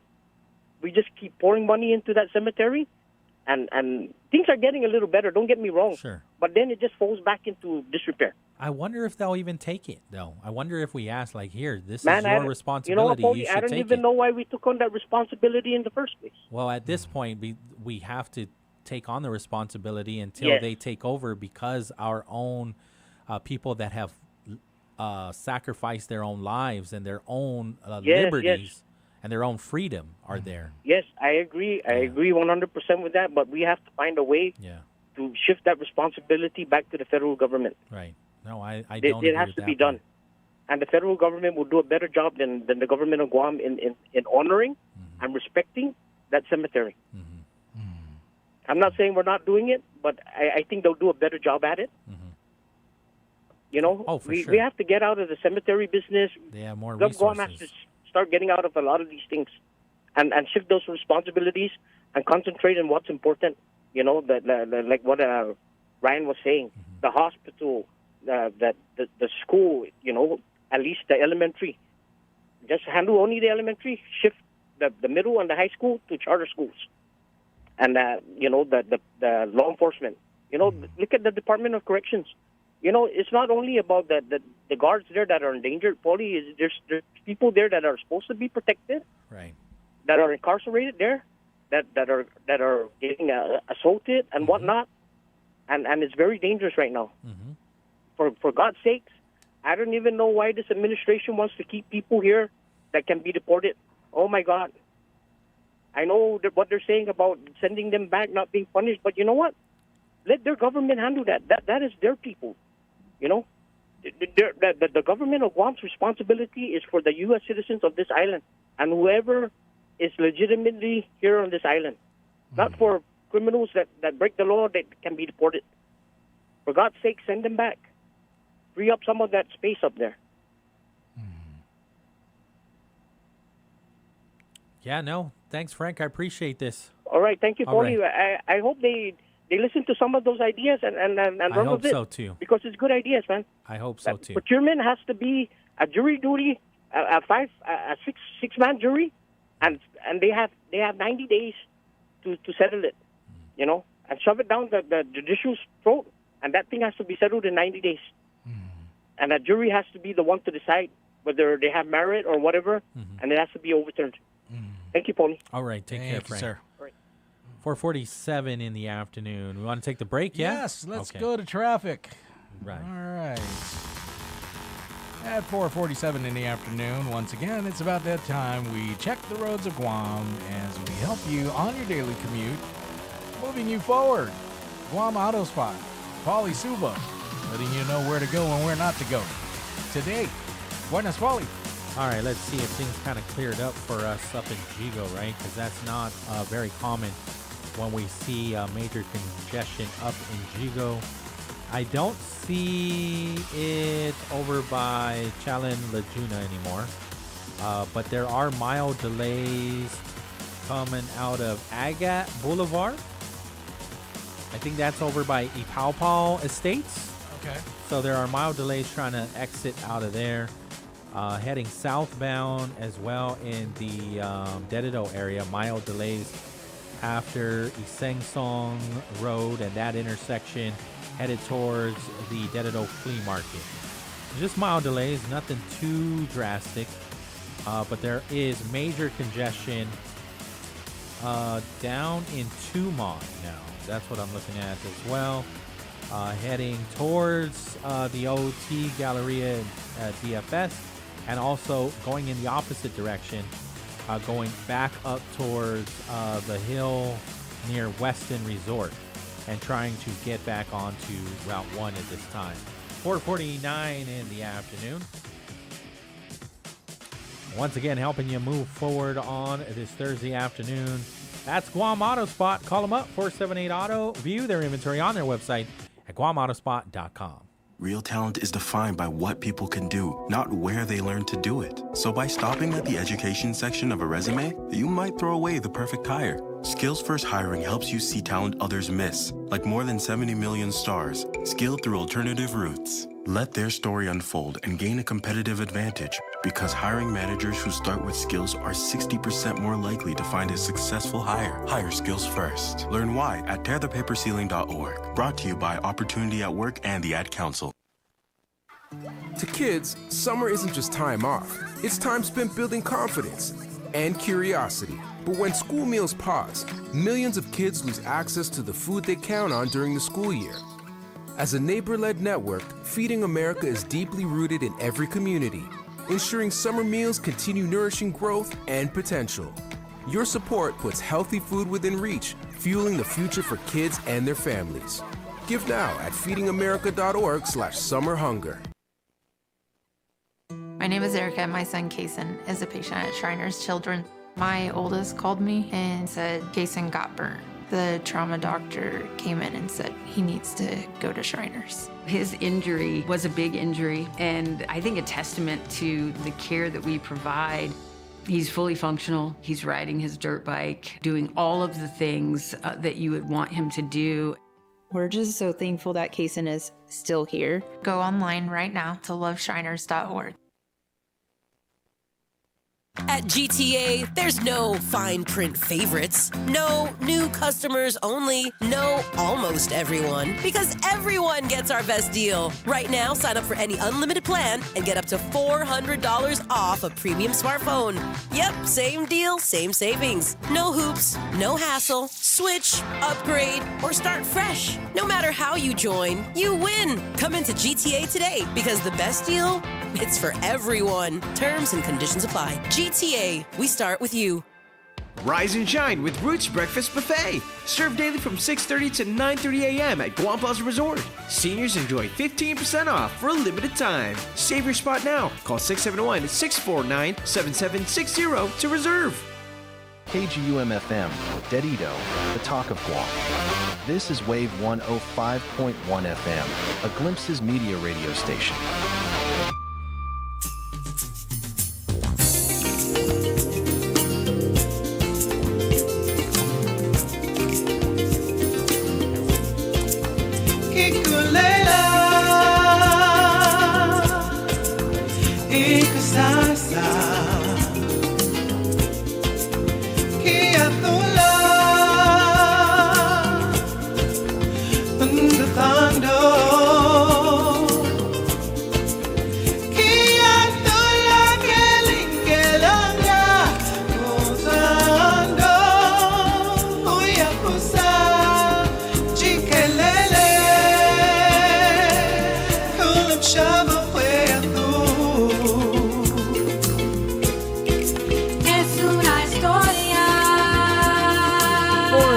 In the afternoon. This is the BrightSide right here on Wave 105. Thank you for tuning in. 671-922-1051 or 2. Give us a call. Got to take a shout out to one of my homeboys, Carson, California. Tony Kanga. Thanks for tuning in. All the way out in Carson? No. Oh. We grew up there and okay. everything. Yeah, so yeah, he was just telling me, he was like, hey man, you know, we had good schools over there in Carson, California. I'm like, yeah, we did. None of this crap that we're going through here. But yeah, thanks for tuning in, Tony. All right. Once again, the number is 671-922-1051 or 2. When you dial those numbers, it allows you to talk to Mr. Pauly Suba. Buenas. All right. I'm trying to get the latest from... Okay, this is the latest, right? What's the latest? For the food commodity distribution and the summer EBT card distribution. Okay. All right. So, again, we briefly talked about it yesterday, and I know this is a very big deal. Friday, July 17, summer EBT card distribution at the Micronesia Mall. Again, the DHAP food commodity distribution at Malolo Social Hall is Saturday, 9 a.m. to 12 p.m. Saturday, July 18, 10 a.m. to 3. Back to school immunization and physical exam clinic at the Northern Regional Community Health Center. And then they're back at the Micronesia Mall to distribute the summer EBT cards. If you are new to the program or maybe you lost your card. And that can happen because you only really need it like once a year. It happens around this time. This year is actually sooner than later because I remember when they were distributing it like in August/September. And so it's great to hear that they're doing this in July while it's still summer. And I believe the cards are going to go live on Friday. So let me just give you more information. Public Health is announcing the launch of the 2026 Electronic Benefit Transfer Program. For the summer, each eligible student will receive a one-time benefit amount of $180 per eligible child to help purchase nutritious food during the summer months. Again, this will go live. They will automatically be loaded into existing cards Friday, July 17. So that's tomorrow after 7 p.m. And so you do not need to visit the distribution site if your existing summer EBT card is working. You will need to if you're newly eligible and need to receive a new summer EBT card, need a summer EBT replacement card, have problems with your existing summer EBT card, have SNAP or TANF children with EBT cards who qualified for the under 6-year-old group from previous pandemic PEBT, and will need to get a new card if they qualify for the summer EBT 2026. Again, the location is the Micronesia Mall in Dedido next to Winchell's. And so they're going all the way till Monday. Your card will already... I'm still trying to find where Winchell's is at. I hardly ever go to that wing. But yeah, it's in there. What's the wing? Is it the Ross wing? No, it's definitely not the Ross. It's not the Macy's? Macy's. No. Okay. It's on the other side of the women's Macy's. That's the wing. Okay. That's where the main entrance, where the bus stop is at? Yes. Where the bus... Okay, okay. All right. I got to look over there, man, because I went there today, and I was like, okay. I'm unless it's next to Denny's. Maybe it's next to Denny's. It has to be, because those guys are okay in conjunction with one another. Okay, so it is that side. See, I didn't... Payless side, then. Okay, yeah. So Denny's is in the front part, and I think Winchell's is on the back end. So when you're walking through Denny's, and then you keep walking, like you're going to go into the mall from Denny's, right? On that other side, then, is Winchell's. Now, right? I remember, unless I'm wrong, then call us up, please. Because I don't want to give you the wrong directions. Yeah, but there is a Winchell's in the mall. Because I know that there's one in Dedido and that there's one in Milau. Yeah. They shut the one down in Naganya. They did. They did, yeah. And I was like, man... Yeah, that was hard to get to, though, to be honest with you. Oh, yeah, because of that center lane and all. Yeah, I mean, you really only want to be on the side that's going towards Sinahanya, right?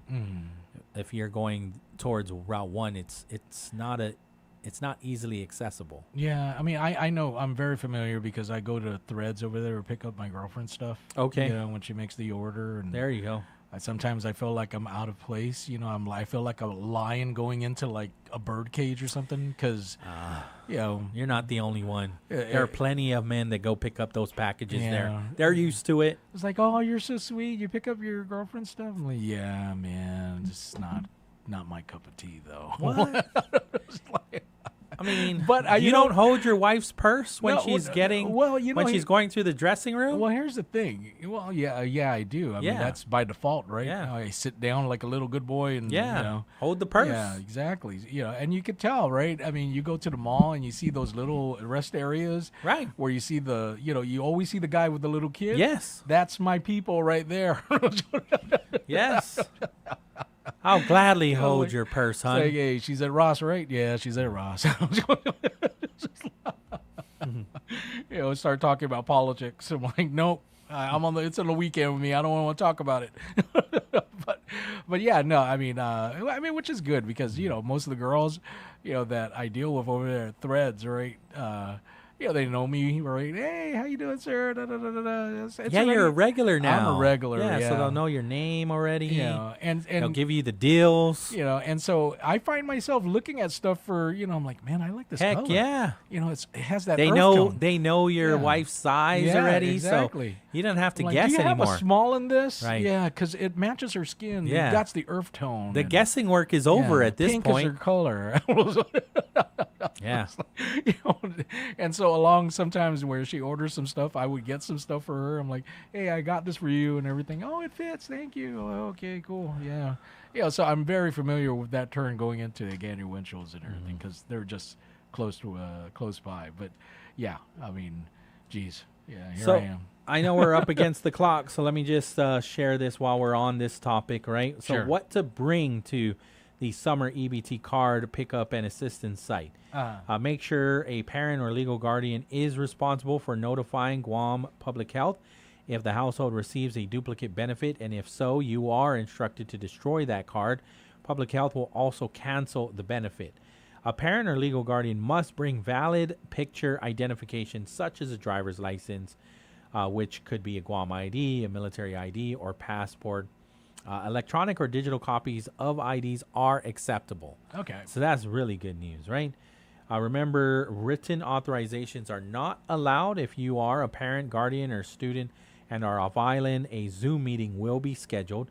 A power of attorney and any other court document will be verified with GDOE records to release the card to whomever is designated for pickup. In the event the parent or guardian name is not listed for whatever reason, the parent or legal guardian will be assisted by the troubleshooting team who will work with GDOE in resolving the issue. No card will be issued to parents or guardians of children under the legal custody or of Child Protective Services. SNAP will directly coordinate with CPS. If the children are no longer living with the household, the parent or guardian must surrender the cards. If it is determined they have the card, used it when knowingly they do not have custody of the children or live with them, the parent or guardian will be referred for investigation. You are affirming when you receive the summer EBT benefit that there are no circumstances whereby your household can use two separate benefits issued to the same child. Should any instances of dual participation come to Guam Public Health's attention, you will be investigated swiftly and thoroughly based on cost-effective measures in accordance with summer EBT claims against the household. The benefits offered are through the SNAP, formerly known as food stamps. The supplemental benefit is federally funded and offered through the Food and Nutrition Administration of the United States Department of Agriculture and is administered locally by Public Health in partnership with GDOE. And that's why there are strict rules, right? We cannot be in violation of this federal program. We stand to lose it, and we're not going to lose it. You're going to lose it if you're going to go to jail. If you are abusing it. Yeah. And so all of these facilitators and public health officials, they're trained to do it properly. Otherwise, they'll also go to jail. Yeah. Or they should, because there always should be, like Frank was saying, people need to be held accountable. Exactly. There needs to be real enforcement. 5:03 in the afternoon. Let's take the break. KGUM-FM in Dededo, Guam. AP News, I'm Ben Thomas. Acting Attorney General Todd Blanche confronted skeptical questioning at a Senate confirmation hearing to assume the post permanently. Democrat Sheldon Whitehouse of Rhode Island. How long do you intend to put up with that Kash Patel character? Are you good with his airplane jaunts? Are you confident he's not drinking on the job? Are you sure none of his travel is a pretext for vacation activities like snorkeling, Olympics, and visiting girlfriends? Are you sure he knows what he's doing? Do you vouch for him? Are you willing to look at whether he lied to this committee? That's an extraordinarily obnoxious question, Senator, and I have full faith in Director Patel and the work that he's doing every day. Great, you get to own that. At another hearing on Capitol Hill, Ed Donahue reports President Trump's nominee for National Intelligence Director clashed with Democrats over the 2020 election. Jay Clayton was asked over and over again whether former President Joe Biden won the election and defeated Donald Trump. Joe Biden was certified as the president of the United States. Clayton wouldn't say outright Biden won and didn't answer when questioned by Georgia Democrat John Ossoff. You refuse to answer a basic question about who won a presidential election, but you asked to lead America's intelligence community? Isn't it humiliating to be unable to answer this question, to have to indulge the president's delusions? Clayton has broad support among Republicans, but the tension with Democrats could be a blow to GOP leaders who wanted a quick vote. Ed Donahue, Washington. President Trump says ICE officers should continue vehicle stops. His statements run counter to a suspension of those stops following 3 deaths in the past week. U.S. forces have carried out 3 waves of strikes on Iran in the past 24 hours after reimposing a naval blockade. And Argentina is headed to the World Cup final after beating England this afternoon 2-1. This is AP News. Inflation at the wholesale level fell from May to June on plunging energy prices, though year-over-year producer prices were up 5.5%. Seth Sudell has the AP Markets report. Stocks edged higher on Wall Street after several big companies turned in better than expected profit reports. The S&P 500 rose 0.4% Wednesday. The Dow added 150 points, that's about 0.3%. The Nasdaq Composite rose 0.6%. BlackRock rose 6.6% after becoming the latest financial company to report bigger profits than Wall Street expected. Stocks got a hand from another report showing that inflation eased in the U.S. last month. That helps take pressure off the Federal Reserve to raise interest rates. Treasury yields moved lower in the bond market. The yield on the 10-year Treasury fell to 4.55%. Seth Sudell, New York. There's more news at apnews.com. I'm Ben Thomas. Thanks for listening.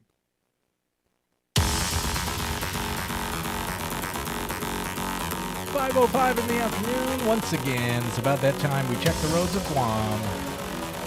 As you head home, we're going to clear the way, or at least guide you through the way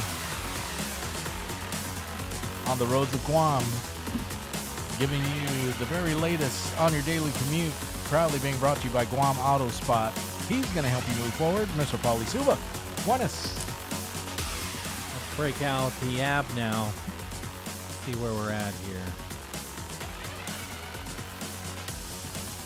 Things are starting to pick up on Marine Corps Drive as well as Route 8 heading northbound throughout the village of Mighty. Things kind of open up for you right before the tri-intersection, so that's not too bad. The tri-intersection is not looking bad at all. Things could get a little more hectic as we get deeper into the 5 o'clock hour. Looking at 10. 10 looks pretty decent. I know that, actually I don't know. Usually they do the Manilao night market on Thursday. And I'm not aware if it has been canceled because of storm recovery efforts. But just in case that it is happening, just be aware every now and then when the Thursday night market is open, a number of vehicles are parked on the shoulder. And so that may or may not be happening right now. It usually does on a normal Thursday evening, right? Other than that, things definitely cleared up in the Jigo area. I don't see any more issues in Jigo. So that's a whole lot better. And then Harmon Loop, you've got mild congestion, especially on those outside lanes, whether it's to Harmon Loop Road or Fatima. And then if you decide to stick it through, you will see even more congestion making that right turn or left turn from 16 back onto 1 near the Micronesia Mall. Once again, helping you move forward on this Thursday afternoon. That's Guam Auto Spot. Call them up, 478-AUTO. View their inventory on their website at guamautospot.com. At GTA, there's no fine print favorites, no new customers only, no almost everyone, because everyone gets our best deal. Right now, sign up for any unlimited plan and get up to $400 off a premium smartphone. Yep, same deal, same savings. No hoops, no hassle. Switch, upgrade, or start fresh. No matter how you join, you win. Come into GTA today because the best deal, it's for everyone. Terms and conditions apply. GTA, we start with you. We're shedding old fears today to look at how one of the world's most terrifying creatures secretly saves human lives in modern hospitals. Welcome to the National Day Spotlight for July 16th. World Snake Day is typically a time when wildlife sanctuaries try to convince us that these slithering reptiles aren't quite as scary as they look. But while snake venom is universally feared as a dangerous toxin, it is actually one of modern medicine's greatest assets. Laboratory scientists use the complex proteins found inside viper and cobra venom to synthesize critical, fast-acting pharmaceuticals. These specialized medications lower high blood pressure, dissolve blood clots, and stop strokes in emergency rooms every single day. By studying how these predatory chemicals interact with human cells, researchers have successfully transformed a deadly weapon into a weapon against disease. It turns out that a creature we usually associate with danger is secretly helping to preserve millions of human lives. You know, that's really pretty incredible that the snakes use this as a defense to get rid of us. Yep. So we take them and use it to save us. We should let them know and thank them. Probably. I think they would really appreciate that. I'm still creeped out by snakes, okay? I'll admit it. We are also celebrating National Corn Fritters Day and Get to Know Your Customers Day. I'm Alice Anderson. And I'm Marlo Anderson with National Day Calendar, reminding you to celebrate every day. If you're looking for world-class website hosting at a fair price, Pair Networks is your best choice. Whether you're a professional web designer or a beginner just getting your site online, Pair Networks has a web hosting plan that's right for you. Log on and learn more at pair.com. That's PAIR.com.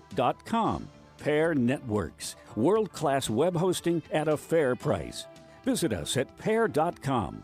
Pair Networks. Registering a domain name on the web? You should know about Pairnick. Pairnick offers .com names at a great price with quality service you expect. Because Pairnick is powered by internet leader Pair Networks. Whether you need a domain name for business or personal use, Pairnick is your best choice. Remember Pairnick when you need a domain name. That's PAIRNIC.com. Pairnick. Pat's Tinting and Detailing is bringing the shine this July with our Liberation Detailing Specials, starting at $110. From Jigo to Malesu, we got you covered. Call 647-SLAM or WhatsApp 483-7522. Viva Guam! Guam is building the future, and the right conversations start here. SAME Guam Post invites you to the 2026 Industry Forum happening July 28 through 30 at the Dusit Thani Resort. Join military, government, and industry leaders as they come together to discuss Guam's future in infrastructure, resilience, and regional growth. This premier event connects you to Guam's next generation of infrastructure. Registration is open. Visit GuamIndustryForum.com. The 2026 SAME Industry Forum, delivering Indo-Pacific readiness. Knowledge is power. In just 60 seconds, the Evo 360 provides you a unique experience and a detailed report of your body composition for you to take action to improve your health. The Evo 360, turning information into inspiration to live a balanced lifestyle. Evo 360 is exclusively at the Take Care Wellness Center. Go to Simply Book Me or call 671-646-6956 extension 7260 for more information and to schedule an appointment with a member of the Take Care Wellness team. Why be at the forefront of childhood cancer research? At St. Jude, we do it because every innovation we make is a moment we give to children with cancer everywhere. But we can't do it without you. Help St. Jude give children with cancer more moments. Moments that can last a lifetime. Learn more at stjude.org. The road to Adelup is in full swing.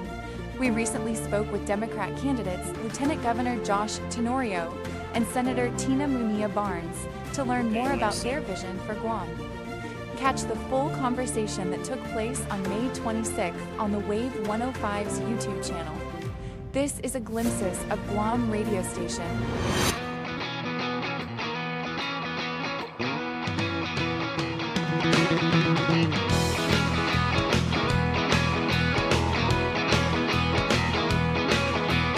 We've been together since way back when.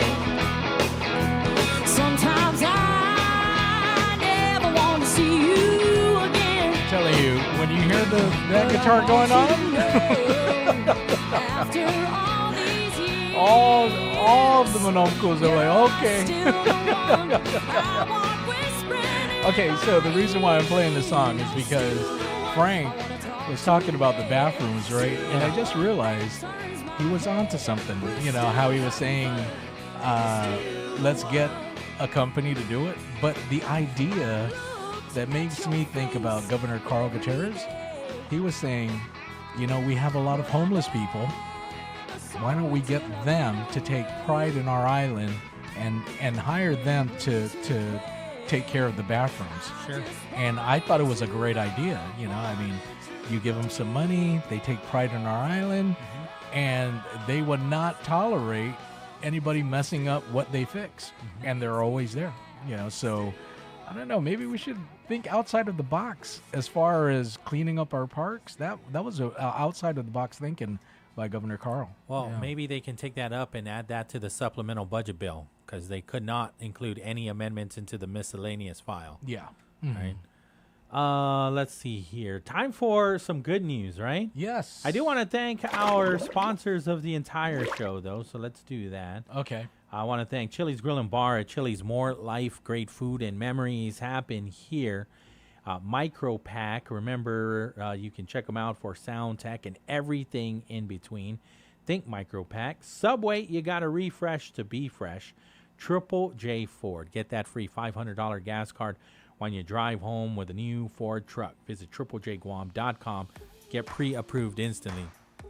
And GTA, we start with you. Time for another good news for a change.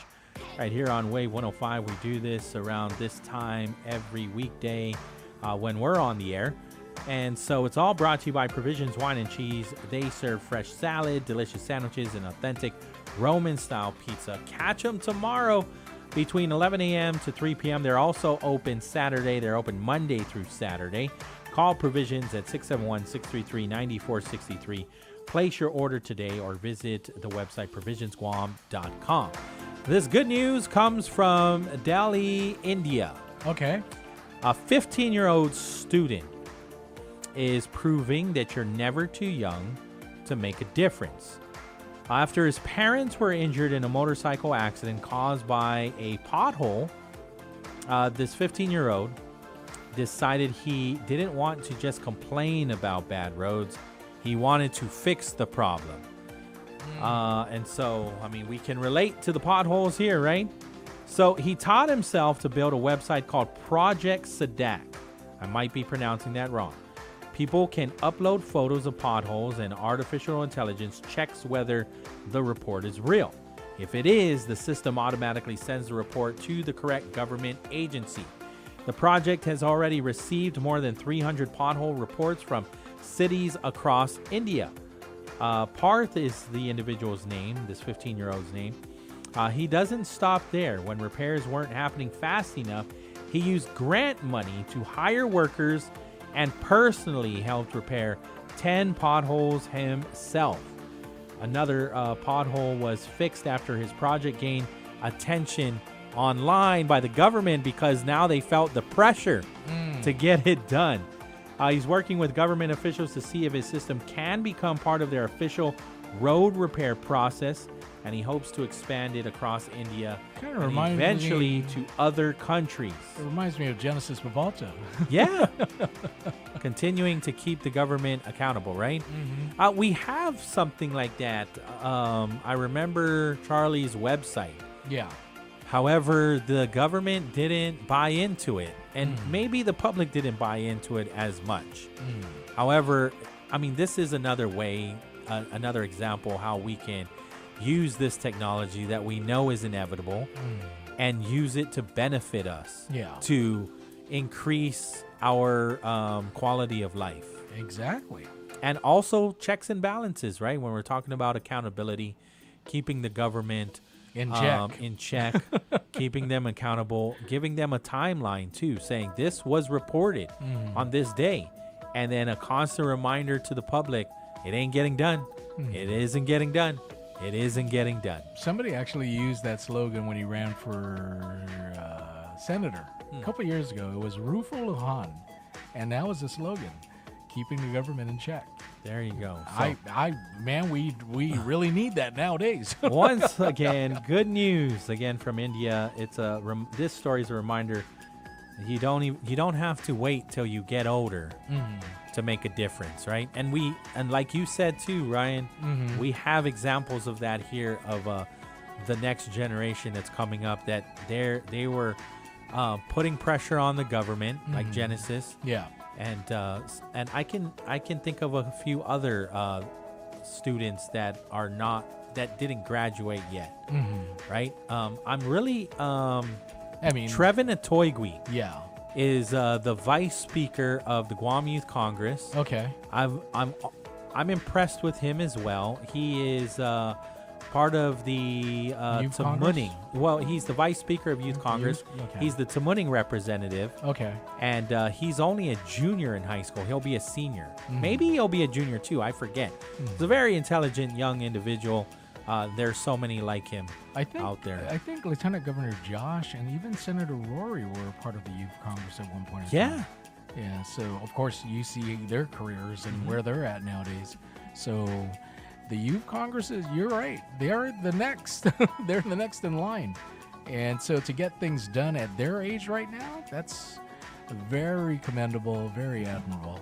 Yeah. And I'm all in support of it. This is a happy story right now of India that you're telling us about, because we see it nowadays closer to home. Right. For sure. 5:21 in the afternoon. Wave 105-671-922-1051 or 1052. We are online, thewave105.com, as well as our YouTube channel. And so if you're just tuning in, I'm sure a lot of people already know that the fireworks are on, right? Maybe the parade is not, but the fireworks are going to go on July 21st. There are two of them, Tuesday, July 21st at 7:21 p.m. in Hagåtña, and then again 9 p.m. at the Epau Beach Park. And so residents are reminded to not gather near the designated fireworks launch sites, follow directions from the public safety personnel. Pet owners are encouraged to secure pets that may be frightened by loud fireworks, right? Families are encouraged to check on the well-being of veterans, manumku, and loved ones who may have sensitivity to loud noises during the fireworks displays. Please be patient, drive safely, and help make this year's Liberation celebration enjoyable for everyone. So again, fireworks next week, Tuesday. There will be two, 7:21 and then 9 p.m. So I'm almost certain it's going to be the same vendor. So, I mean, I don't think that you need to go to both, right? I think it's, I mean, you can, but when you look at the amount of people that are going to be in one specific area, it would probably benefit you most if you pick one or the other. Because especially if you're at 721, by the time you get over to Epau Beach Park, people have probably been waiting at the very good spots as early as 6 p.m. And so you won't have like the best parking space. You won't have the best vantage point. Whatever is most convenient to you. Otherwise, yeah, I mean, when do you get the opportunity to watch two fireworks shows? And if it's Jeff Jams, both of them are going to be pretty impressive. Oh, yeah. I think he's the sole guy that does it. Right? Yeah.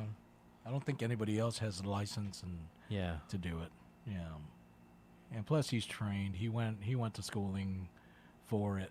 And so he knows, as far as safety is concerned, this guy is the consummate professional when it comes to fireworks. And it's always entertaining, too. Mm-hmm. Yep. Well, I'm glad that GVB is doing this, considering we didn't do anything for 4th of July, and I think it's going to be a treat. I mean, we've been through so much already, 2 storms and recovery, and people just want to get out there and relax and bring your family. And you have 2 opportunities for the Tumon Night Market, right? In the same week, within 2 days. So you got the regular scheduled one on Sunday, and then on Liberation Day. So, I mean, to say that there's nothing happening, there is. It's going to be down in Tumon. It's. I think it's great. I think that's. I'm always enjoyed going down there for the Tumon night markets. I really enjoyed myself when they partnered up with the Mad Collab. But it doesn't compare to the Liberation Carnivals I remember as a kid. I don't think that we can bring that back, to be honest with you. How, so much time has gone by. I don't think that we're going to be able to ever mirror that. Yeah. I mean, it's sad because that thing has been going on, I mean, as far as I know, and from what I was told, since the 50s. See, and sometimes the simple things always seem to be the most enjoyable. Yeah. Right? And these are our core memories. Yeah. Right? I mean, they weren't the best rides, but they were some really good rides. Oh yeah, right? I remember the zipper. The zipper. That was the real adventure. Yeah, that Will little- this door open while I'm in it? The little roller coaster. I wish they had the dunking booth, where you throw. See, and, the thing is, that dunking booth still exists. but get politicians in there.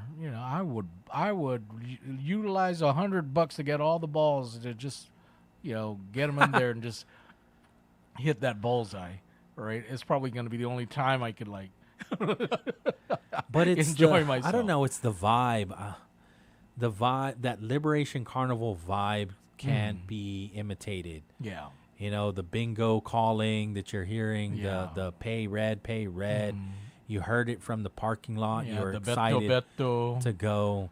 Yeah. I think also what ruined it too is because the gambling. The prices went up. That I mean, you see, the thing is when you go for a booth, right? You bid it out, so you already know that the food booths are going to make money. You already know that the drink booths are going to make money. So you do all these game booths, right?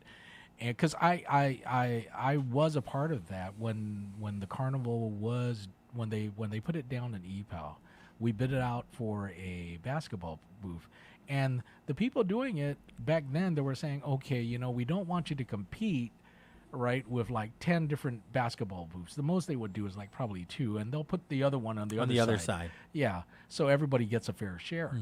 And it was actually good. I mean, we brought out these little, trinkets and, prizes and whatnot, and people actually took part of it, and it was good. But nowadays, now when you bid out, like if Pauly's going to put out $2,000 or maybe even $3,000, you already know that, a lot of people, they're kind of like, I mean, it's almost like since they stopped doing it, now a lot of people, there is kind of like a little resurgence because, when you and I are talking about it right now, people are listening and they're saying, man, Pauly and Ryan are right. Man, I miss those days and everything. I mean, because it started going off the wayside. And so I know that the mayors were trying to wreck their brains and like, how can we bring these people in here, right? We got all the Chamorro entertainers up on stage. We got all the local bands. The entertainment was, it was every night. Yeah. And it was bigger entertainment lineups on the weekends. Mm-hmm. This was for the whole summer. It would start like maybe the last week of June. Yeah. All the way through, even after July 21st, then at least one weekend after, but right? But then, now there's like a lot of competing factors right now, especially with the villages doing, their own thing. That's why it was, I'm glad that, Regine Bisco Lee had the foresight to not do the Tumon block party during the time that Agate was doing their Mango Festival. Mm-hmm.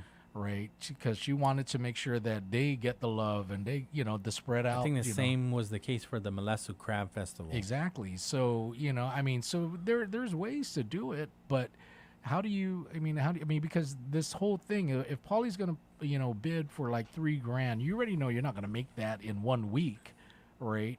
And so they prolong it, as long as they can, like probably a month of carnival.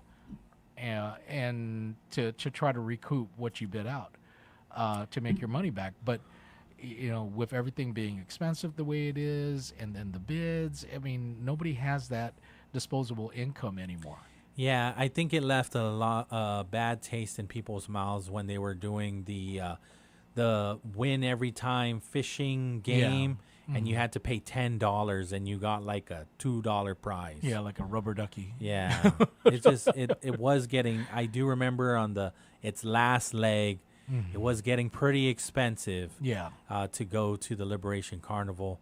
And yeah, to your point, I agree that that spreading it out throughout the year with different events at different villages has worked out. It definitely has worked out for Malesu. Yeah. And it definitely has worked out for Mangilao. I mean, and I see a whole lot of, I can see the vision of Mayor Alec for the PTC festival. Yeah. I could see that vision. Mhm. And so it's just a matter of time for that one to catch on along with some others. Yeah, and it's like the Doni Mhm. Festival is another big one, right? Yeah. By the way, the Mangilao Night Festival has been canceled. I got confirmation. Okay. So so it's like how the first Avengers movie came out with Iron Man, and then Thor, Captain America, right? And then the big finale, which was the Infinity Wars and everything. And then after that, Marvel kind of like fell, off the wayside because people were just getting all oversaturated with hero movies and everything, right? Yeah. And so other movies that came out after the Infinity, right, the saga, which was Captain Marvel and everything other, even what you call it again, Fantastic Four. It didn't garner, and after Iron Man and Thor and Infinity War hitting the $1 billion mark in the box office, and then your failure is based on how much you make on your first week. So when you think that people were just getting exhausted of it, I think that's what happened with the carnival. That it was happening every year. There were so many things that were happening elsewhere, and a lot of people kind of lost interest. And then to add more salt to the wound, the biggest moneymaker, which was the gambling part, with the casinos and the Russian roulettes and all that stuff, when they did away with it, because I was at the legislature when they decided we're going to do away with it, and the mayors were mad. They were like, "No, we can't," because that's what draws the people. While but it's like when parents want to go there and do their thing, their older child is with the younger child, and they're going around to the carnival grounds and everything. But then it kind of like, oh, you're leaving your kids and all that stuff. I mean, I think people were responsible back then, during that time. But there was a lot of controversy about stopping the gambling events that were going on down there. And then right after they stopped it, the first carnival that they did without it was not successful. And then Governor Eddy decided, I'm going to utilize my governor powers here. And for this time frame in the year, I'm going to make gambling legal. And it was getting the resurgence too. That's when they built that little thing right near Paseo. It was like a little makeshift casino. And so it was moving, and of course, if you're going to put this amount at the end of the carnival season, you already know what to expect, with the taxes collected and whatnot. Mm-hmm. Now there's no taxes collected; it's just bids and what you have to pay, and you're going to try to recoup that money that you bid out for. And so, is it financially? Does it make financial sense for somebody to do it? No. I mean, especially now in this day when everything is up, and just bringing prizes and everything. Can you imagine that? So, I mean, I don't know. There probably would have been a lot of those Nitos as prizes. Yeah, I mean, I think Mayor Jesse Alec was on the right track where he was like, "Look, we're not going to do it for the whole month. Maybe we'll do it for a week, or maybe a He only weekend. did it for like a weekend. Yeah, and it was just one big festivity. Right. Bring out some concert or something, and then everybody just comes in and do the food truck. I mean, that would have been nice.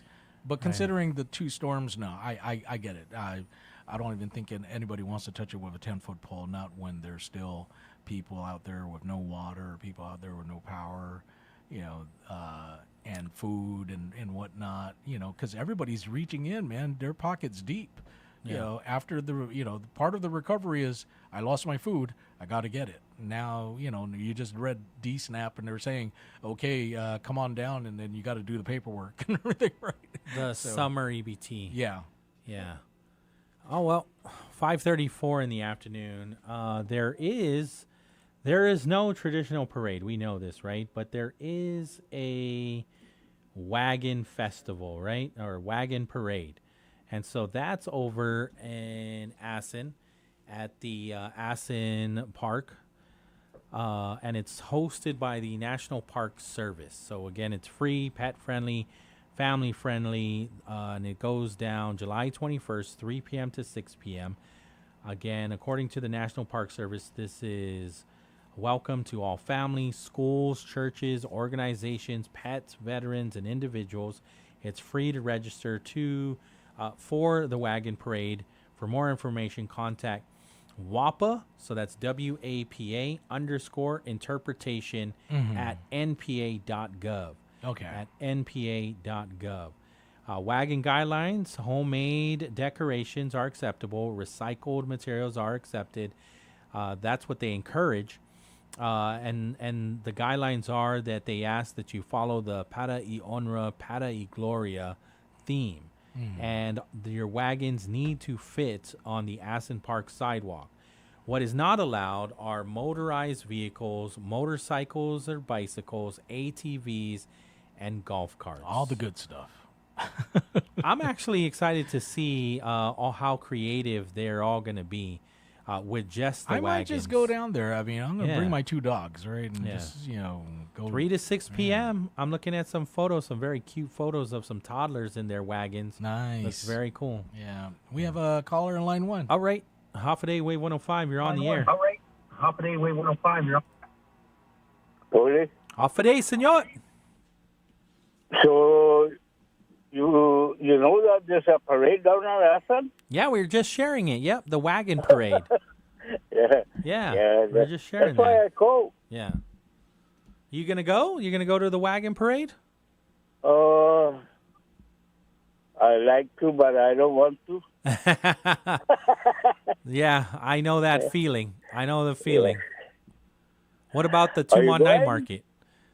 I don't know, to be honest with you. I think when I got word that we're not going to be participating at the Liberation Parade, my energy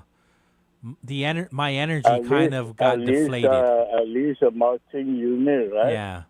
I mean, I definitely want to encourage families, especially with young children, to go.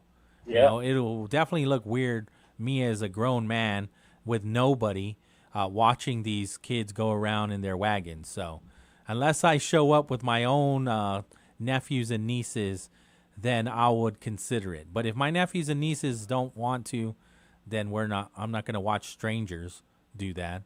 Yeah. But I encourage families to do that. This looks like a whole lot of fun.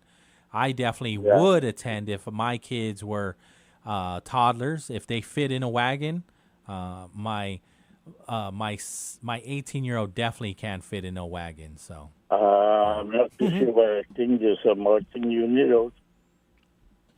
So you're hearing that there will be a marching unit there? Yeah, a parade.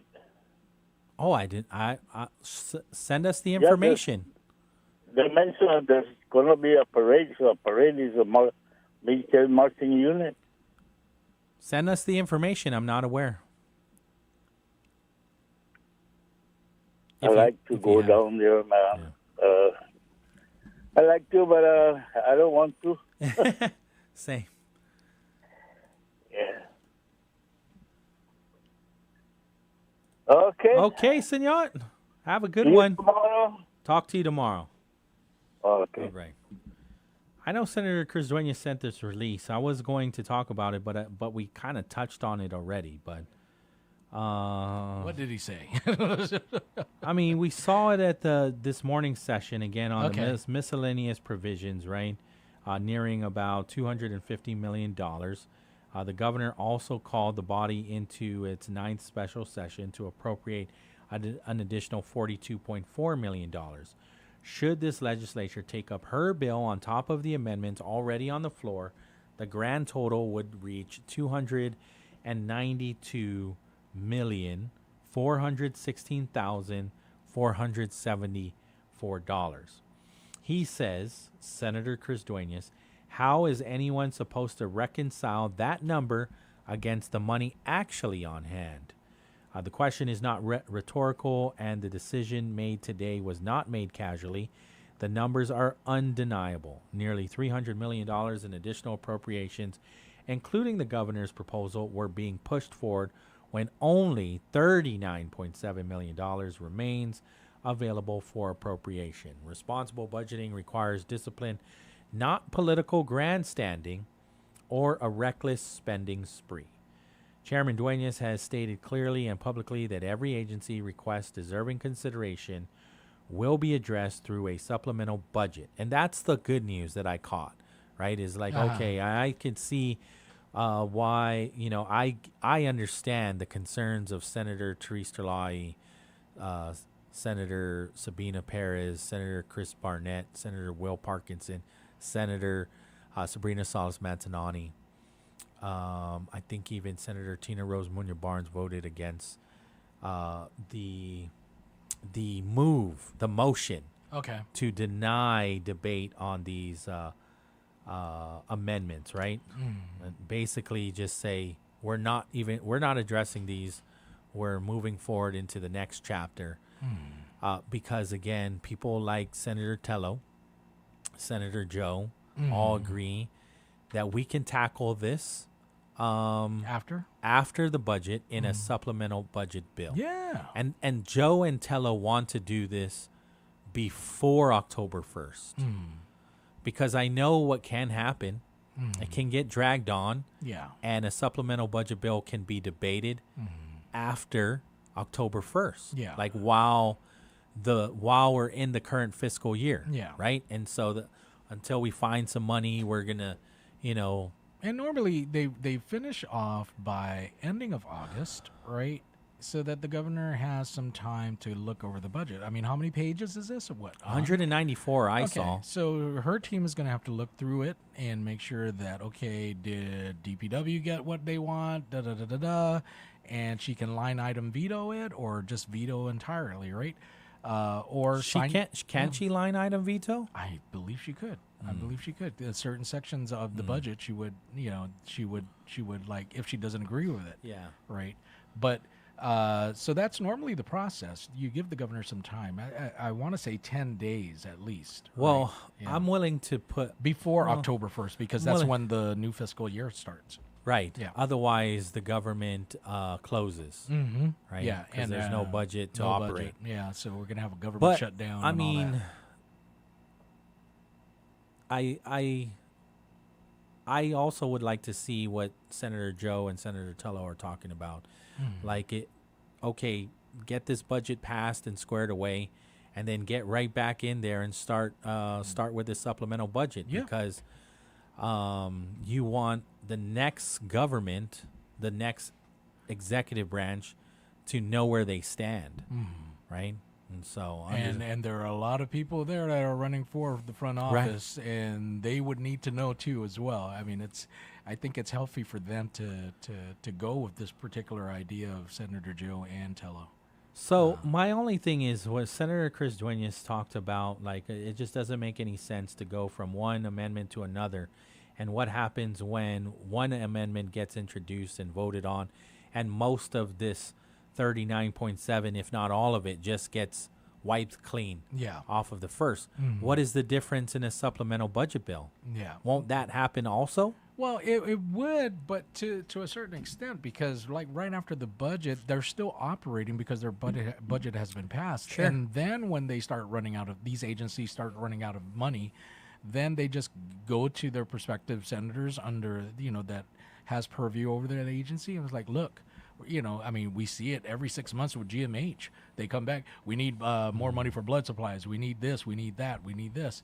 And so they call an oversight, and that agency will come in and start fighting for their supplemental budget. This is how much we need. You guys shorted us. Now we're coming back. We want 20 million. Okay, we don't have that, but can you do it with 5?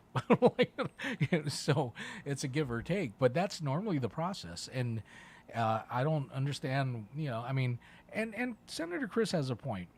This whole thing, regardless of the debate, I mean, unless you want to be on the camera and get that nice soundbite, so that you can put it on your commercial, for election, all of that's fine and dandy, but does it change the fact that we only have $39.7 million remaining available for appropriation? Okay, does it change that? No, it doesn't. I mean, is Revenue tax going to be like, guess what, guys? We're collecting taxes and we got another $50 million. But in a supplemental budget bill, is it everybody fights for this 39.7 to decide where exactly it goes? Does everybody get equal time to decide if it goes to DISID or a percentage goes to DISID, a percentage goes? It depends on the senator, right? It depends? It depends on the senator because, again, if you're going to introduce a bill, right, saying that GMH needs money, then automatically, I mean, at least you know the source or where you're going to get it. But doesn't it mean first come, first serve? And so the first bill, the first amendment that you introduce, if they take the 39.7, there's no more money. Well, you see, and that's where it the same? That's where it comes down to the priorities of the actual representative, right? And the legislature in its entirety. Now, everybody talks about the three pillars, right? Of what's important to Guam, which is public safety, public health, and public education, right? So, I mean, maybe somebody should make an amendment. Nobody can touch that unless it's dealing with these three pillars, pretty much, right? In terms of public safety, public health. And public education. It's just unfortunate that we have an autonomous agency like the airport that needs a bailout from the government, from the general fund, because their operating levels, their monies is not matching how much it costs to operate the airport.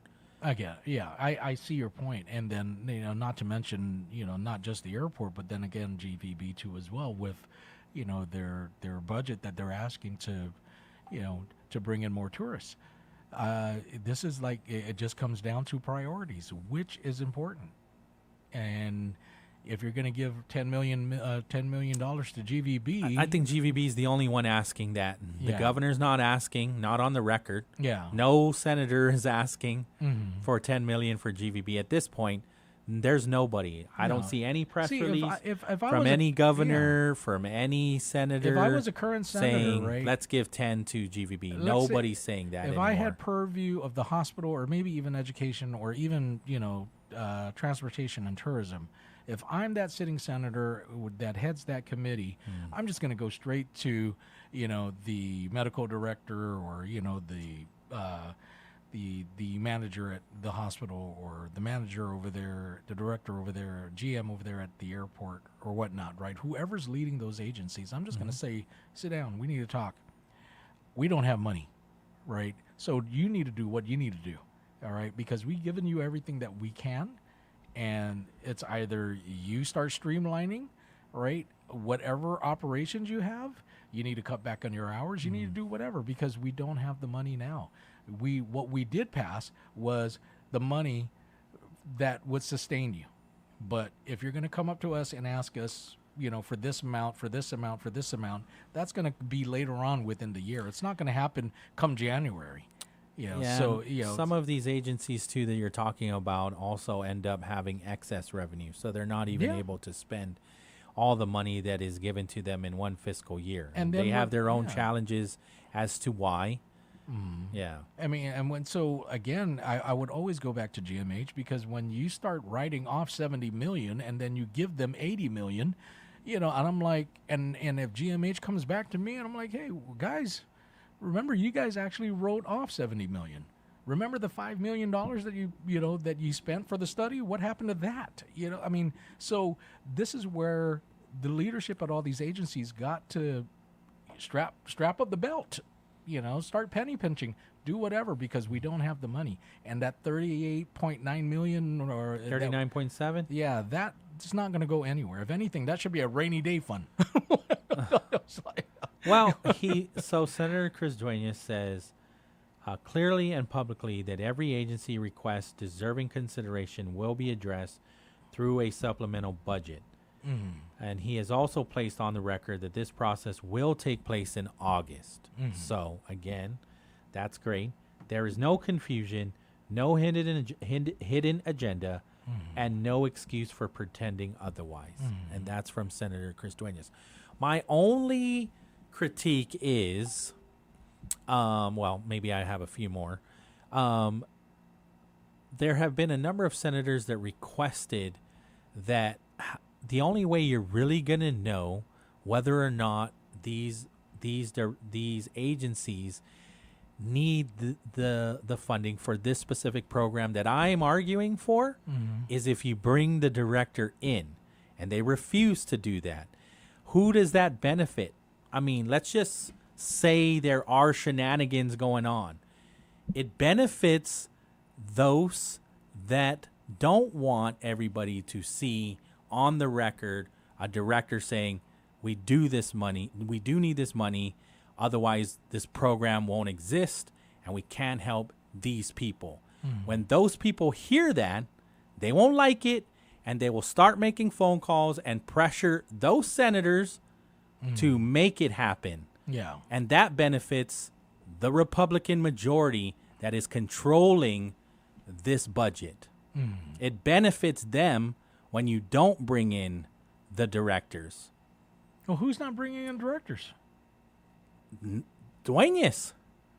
The directors never came in during this budget session. Wow. Only DOA Byrne and only Lester Carlson, and then they left and they were not invited to come back ever again. And so the only person answering questions pertaining to these agencies was Steve Guerrero, his assistant that was sitting there. And so a lot of time was being wasted by both of them looking at their computer trying to get the information. Well, you know what the in their defense is, be like, hey, look, we have public hearings. They showed up. Everything that we're reading is what they gave us. Okay, so then you have the information, but it's taking a while, and recess after recess to get the information. When if you just had a director there, they would answer the question and we would move on. But the worry is, and maybe this is my opinion, it's not a fact, but my thought process is it doesn't benefit you. It actually hurts your cause when you hear a director of an agency tell you how important this money is that you don't want to give them. Well, you see, this is where my media savvy kicks in, right? If they're not bringing in the directors, guess what, directors? Call the fourth branch of government. It's called the media. Write letters. Yeah, write letters. Write letters. Put it out there. Get on the record. Call the radio station and say, "Hey, we do want to tell you the real situation of Guam behavioral health. We do want to tell you the real situation of DISID.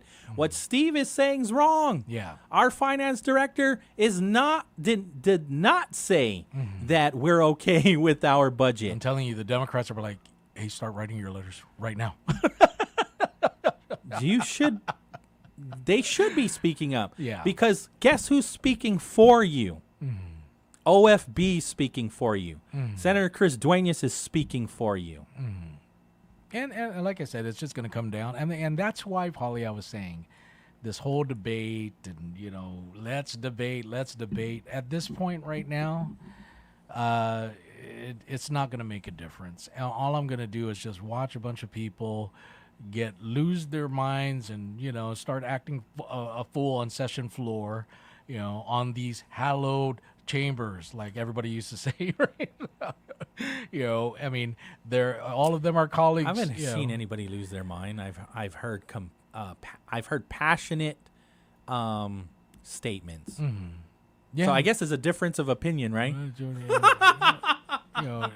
don't know. When I want to knock somebody out, it's not passion anymore.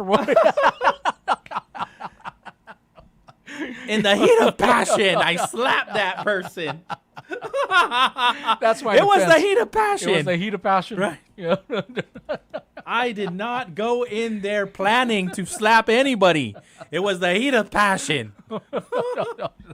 But again, I mean, this is, I'm always one to being against the noise, especially during during election time. I can respect that. And because it's just too close to the election, I just don't want to hear it. Just do the work, get it done, pass the budget. You already know the governor came out saying she's not going to pass this and everything, and then you work it out from there. But I mean, if the process is... Unfortunately, the timeline just makes it look like it's too close to the election, because it is. I mean, we have to pass a budget every year around this time. Yeah. Right before September 30, right? So to me, it's a coincidence. Every year this budget must be passed. The budget deliberations happen every year around this time.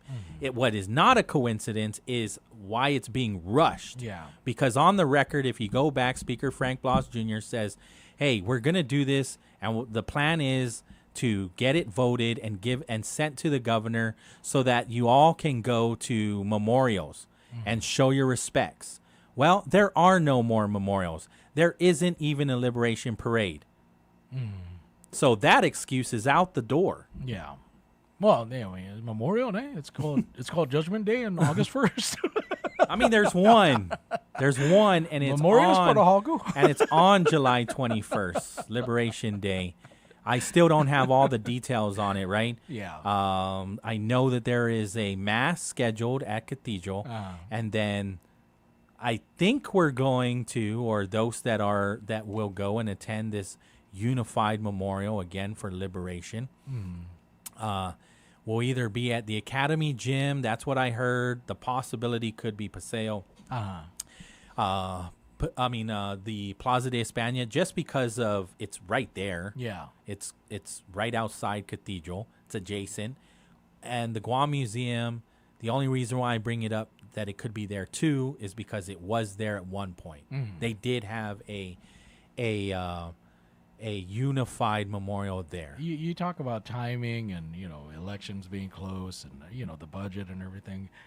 I'm not going to blame him because he did have a reason to do it, because I thought it was an actual good idea, because remember the election was at one point in time on September, the primary, but then they pushed it back to August to get the vote out and more people. It was designed to bring people in more, right, and get them engaged more, and then give some more time between the primary and the general. Do it on August 2nd. Yeah. So do it after the primary then. So it was... Do the budget after the primary. Yeah, it was Senator Rory. August 2nd. Yeah, that which is a Monday. Yeah.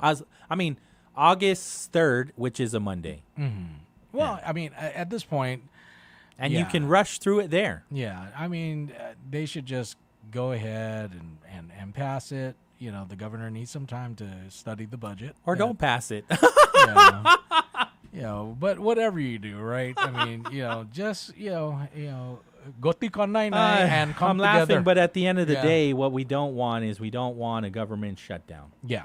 Yeah, and because that's going to look all bad come the election. Right. So there's still plenty to do, right? They still have to address Governor Lulian Guerrero's emergency session that's going to happen tomorrow morning. Yeah. So there's that. They can gavel in and gavel out, take another recess. Until August 2nd, right? They can do. So then why didn't you just do it from the beginning? Yeah. Hey, the typhoon came, that messed up everything. You know what? Now we can take our time. Now we can address this budget. After the primary election. Yeah. So what is the emergency session about? If it's about the budget, it's about the airport. The airport needs a bailout, and we also need to pay them the $9 million. The $9.2 million of the federal aviation fuel tax remittance obligations. Then there's the Super Typhoon Bobby emergency response and recovery that they're looking at 13.36, which I think will happen. The legislature, I'm not going to put any money on this. They'll look at the rainy day fund. to grab that Well, what about- 13 but million. but And then didn't the they- child care subsidy, which I swear I saw a press release from the governor saying she took care of that Yeah. with her own executive powers. About $5 million. to pay. Apparently, they need 11.4 Yeah, to but- pay for these child care subsidy payments. But didn't they pass the emergency with Typhoon Bavi? They gave them 25 million where all the mayors got like 250 million or 250,000? Because prior to that they had Sinlaku, and then there was talk about they managed to use 15 million out of the 25 million they gave them, and there was 10 million in the coffers. I don't know. It's not very straightforward. I to be honest with you, I don't know if that's another 25 million or they're taking reserves from whatever was in excess. Yeah.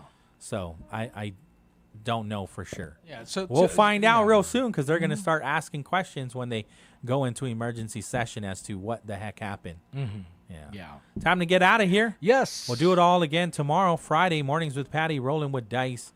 And then we got national programming, and then Ryan and I will be back again for another BrightSide. It looks like we're going to get 2 people, right? Mr. Yes. Gregorio Calvo Mhm. and also Donna Munya Kanata. Yeah.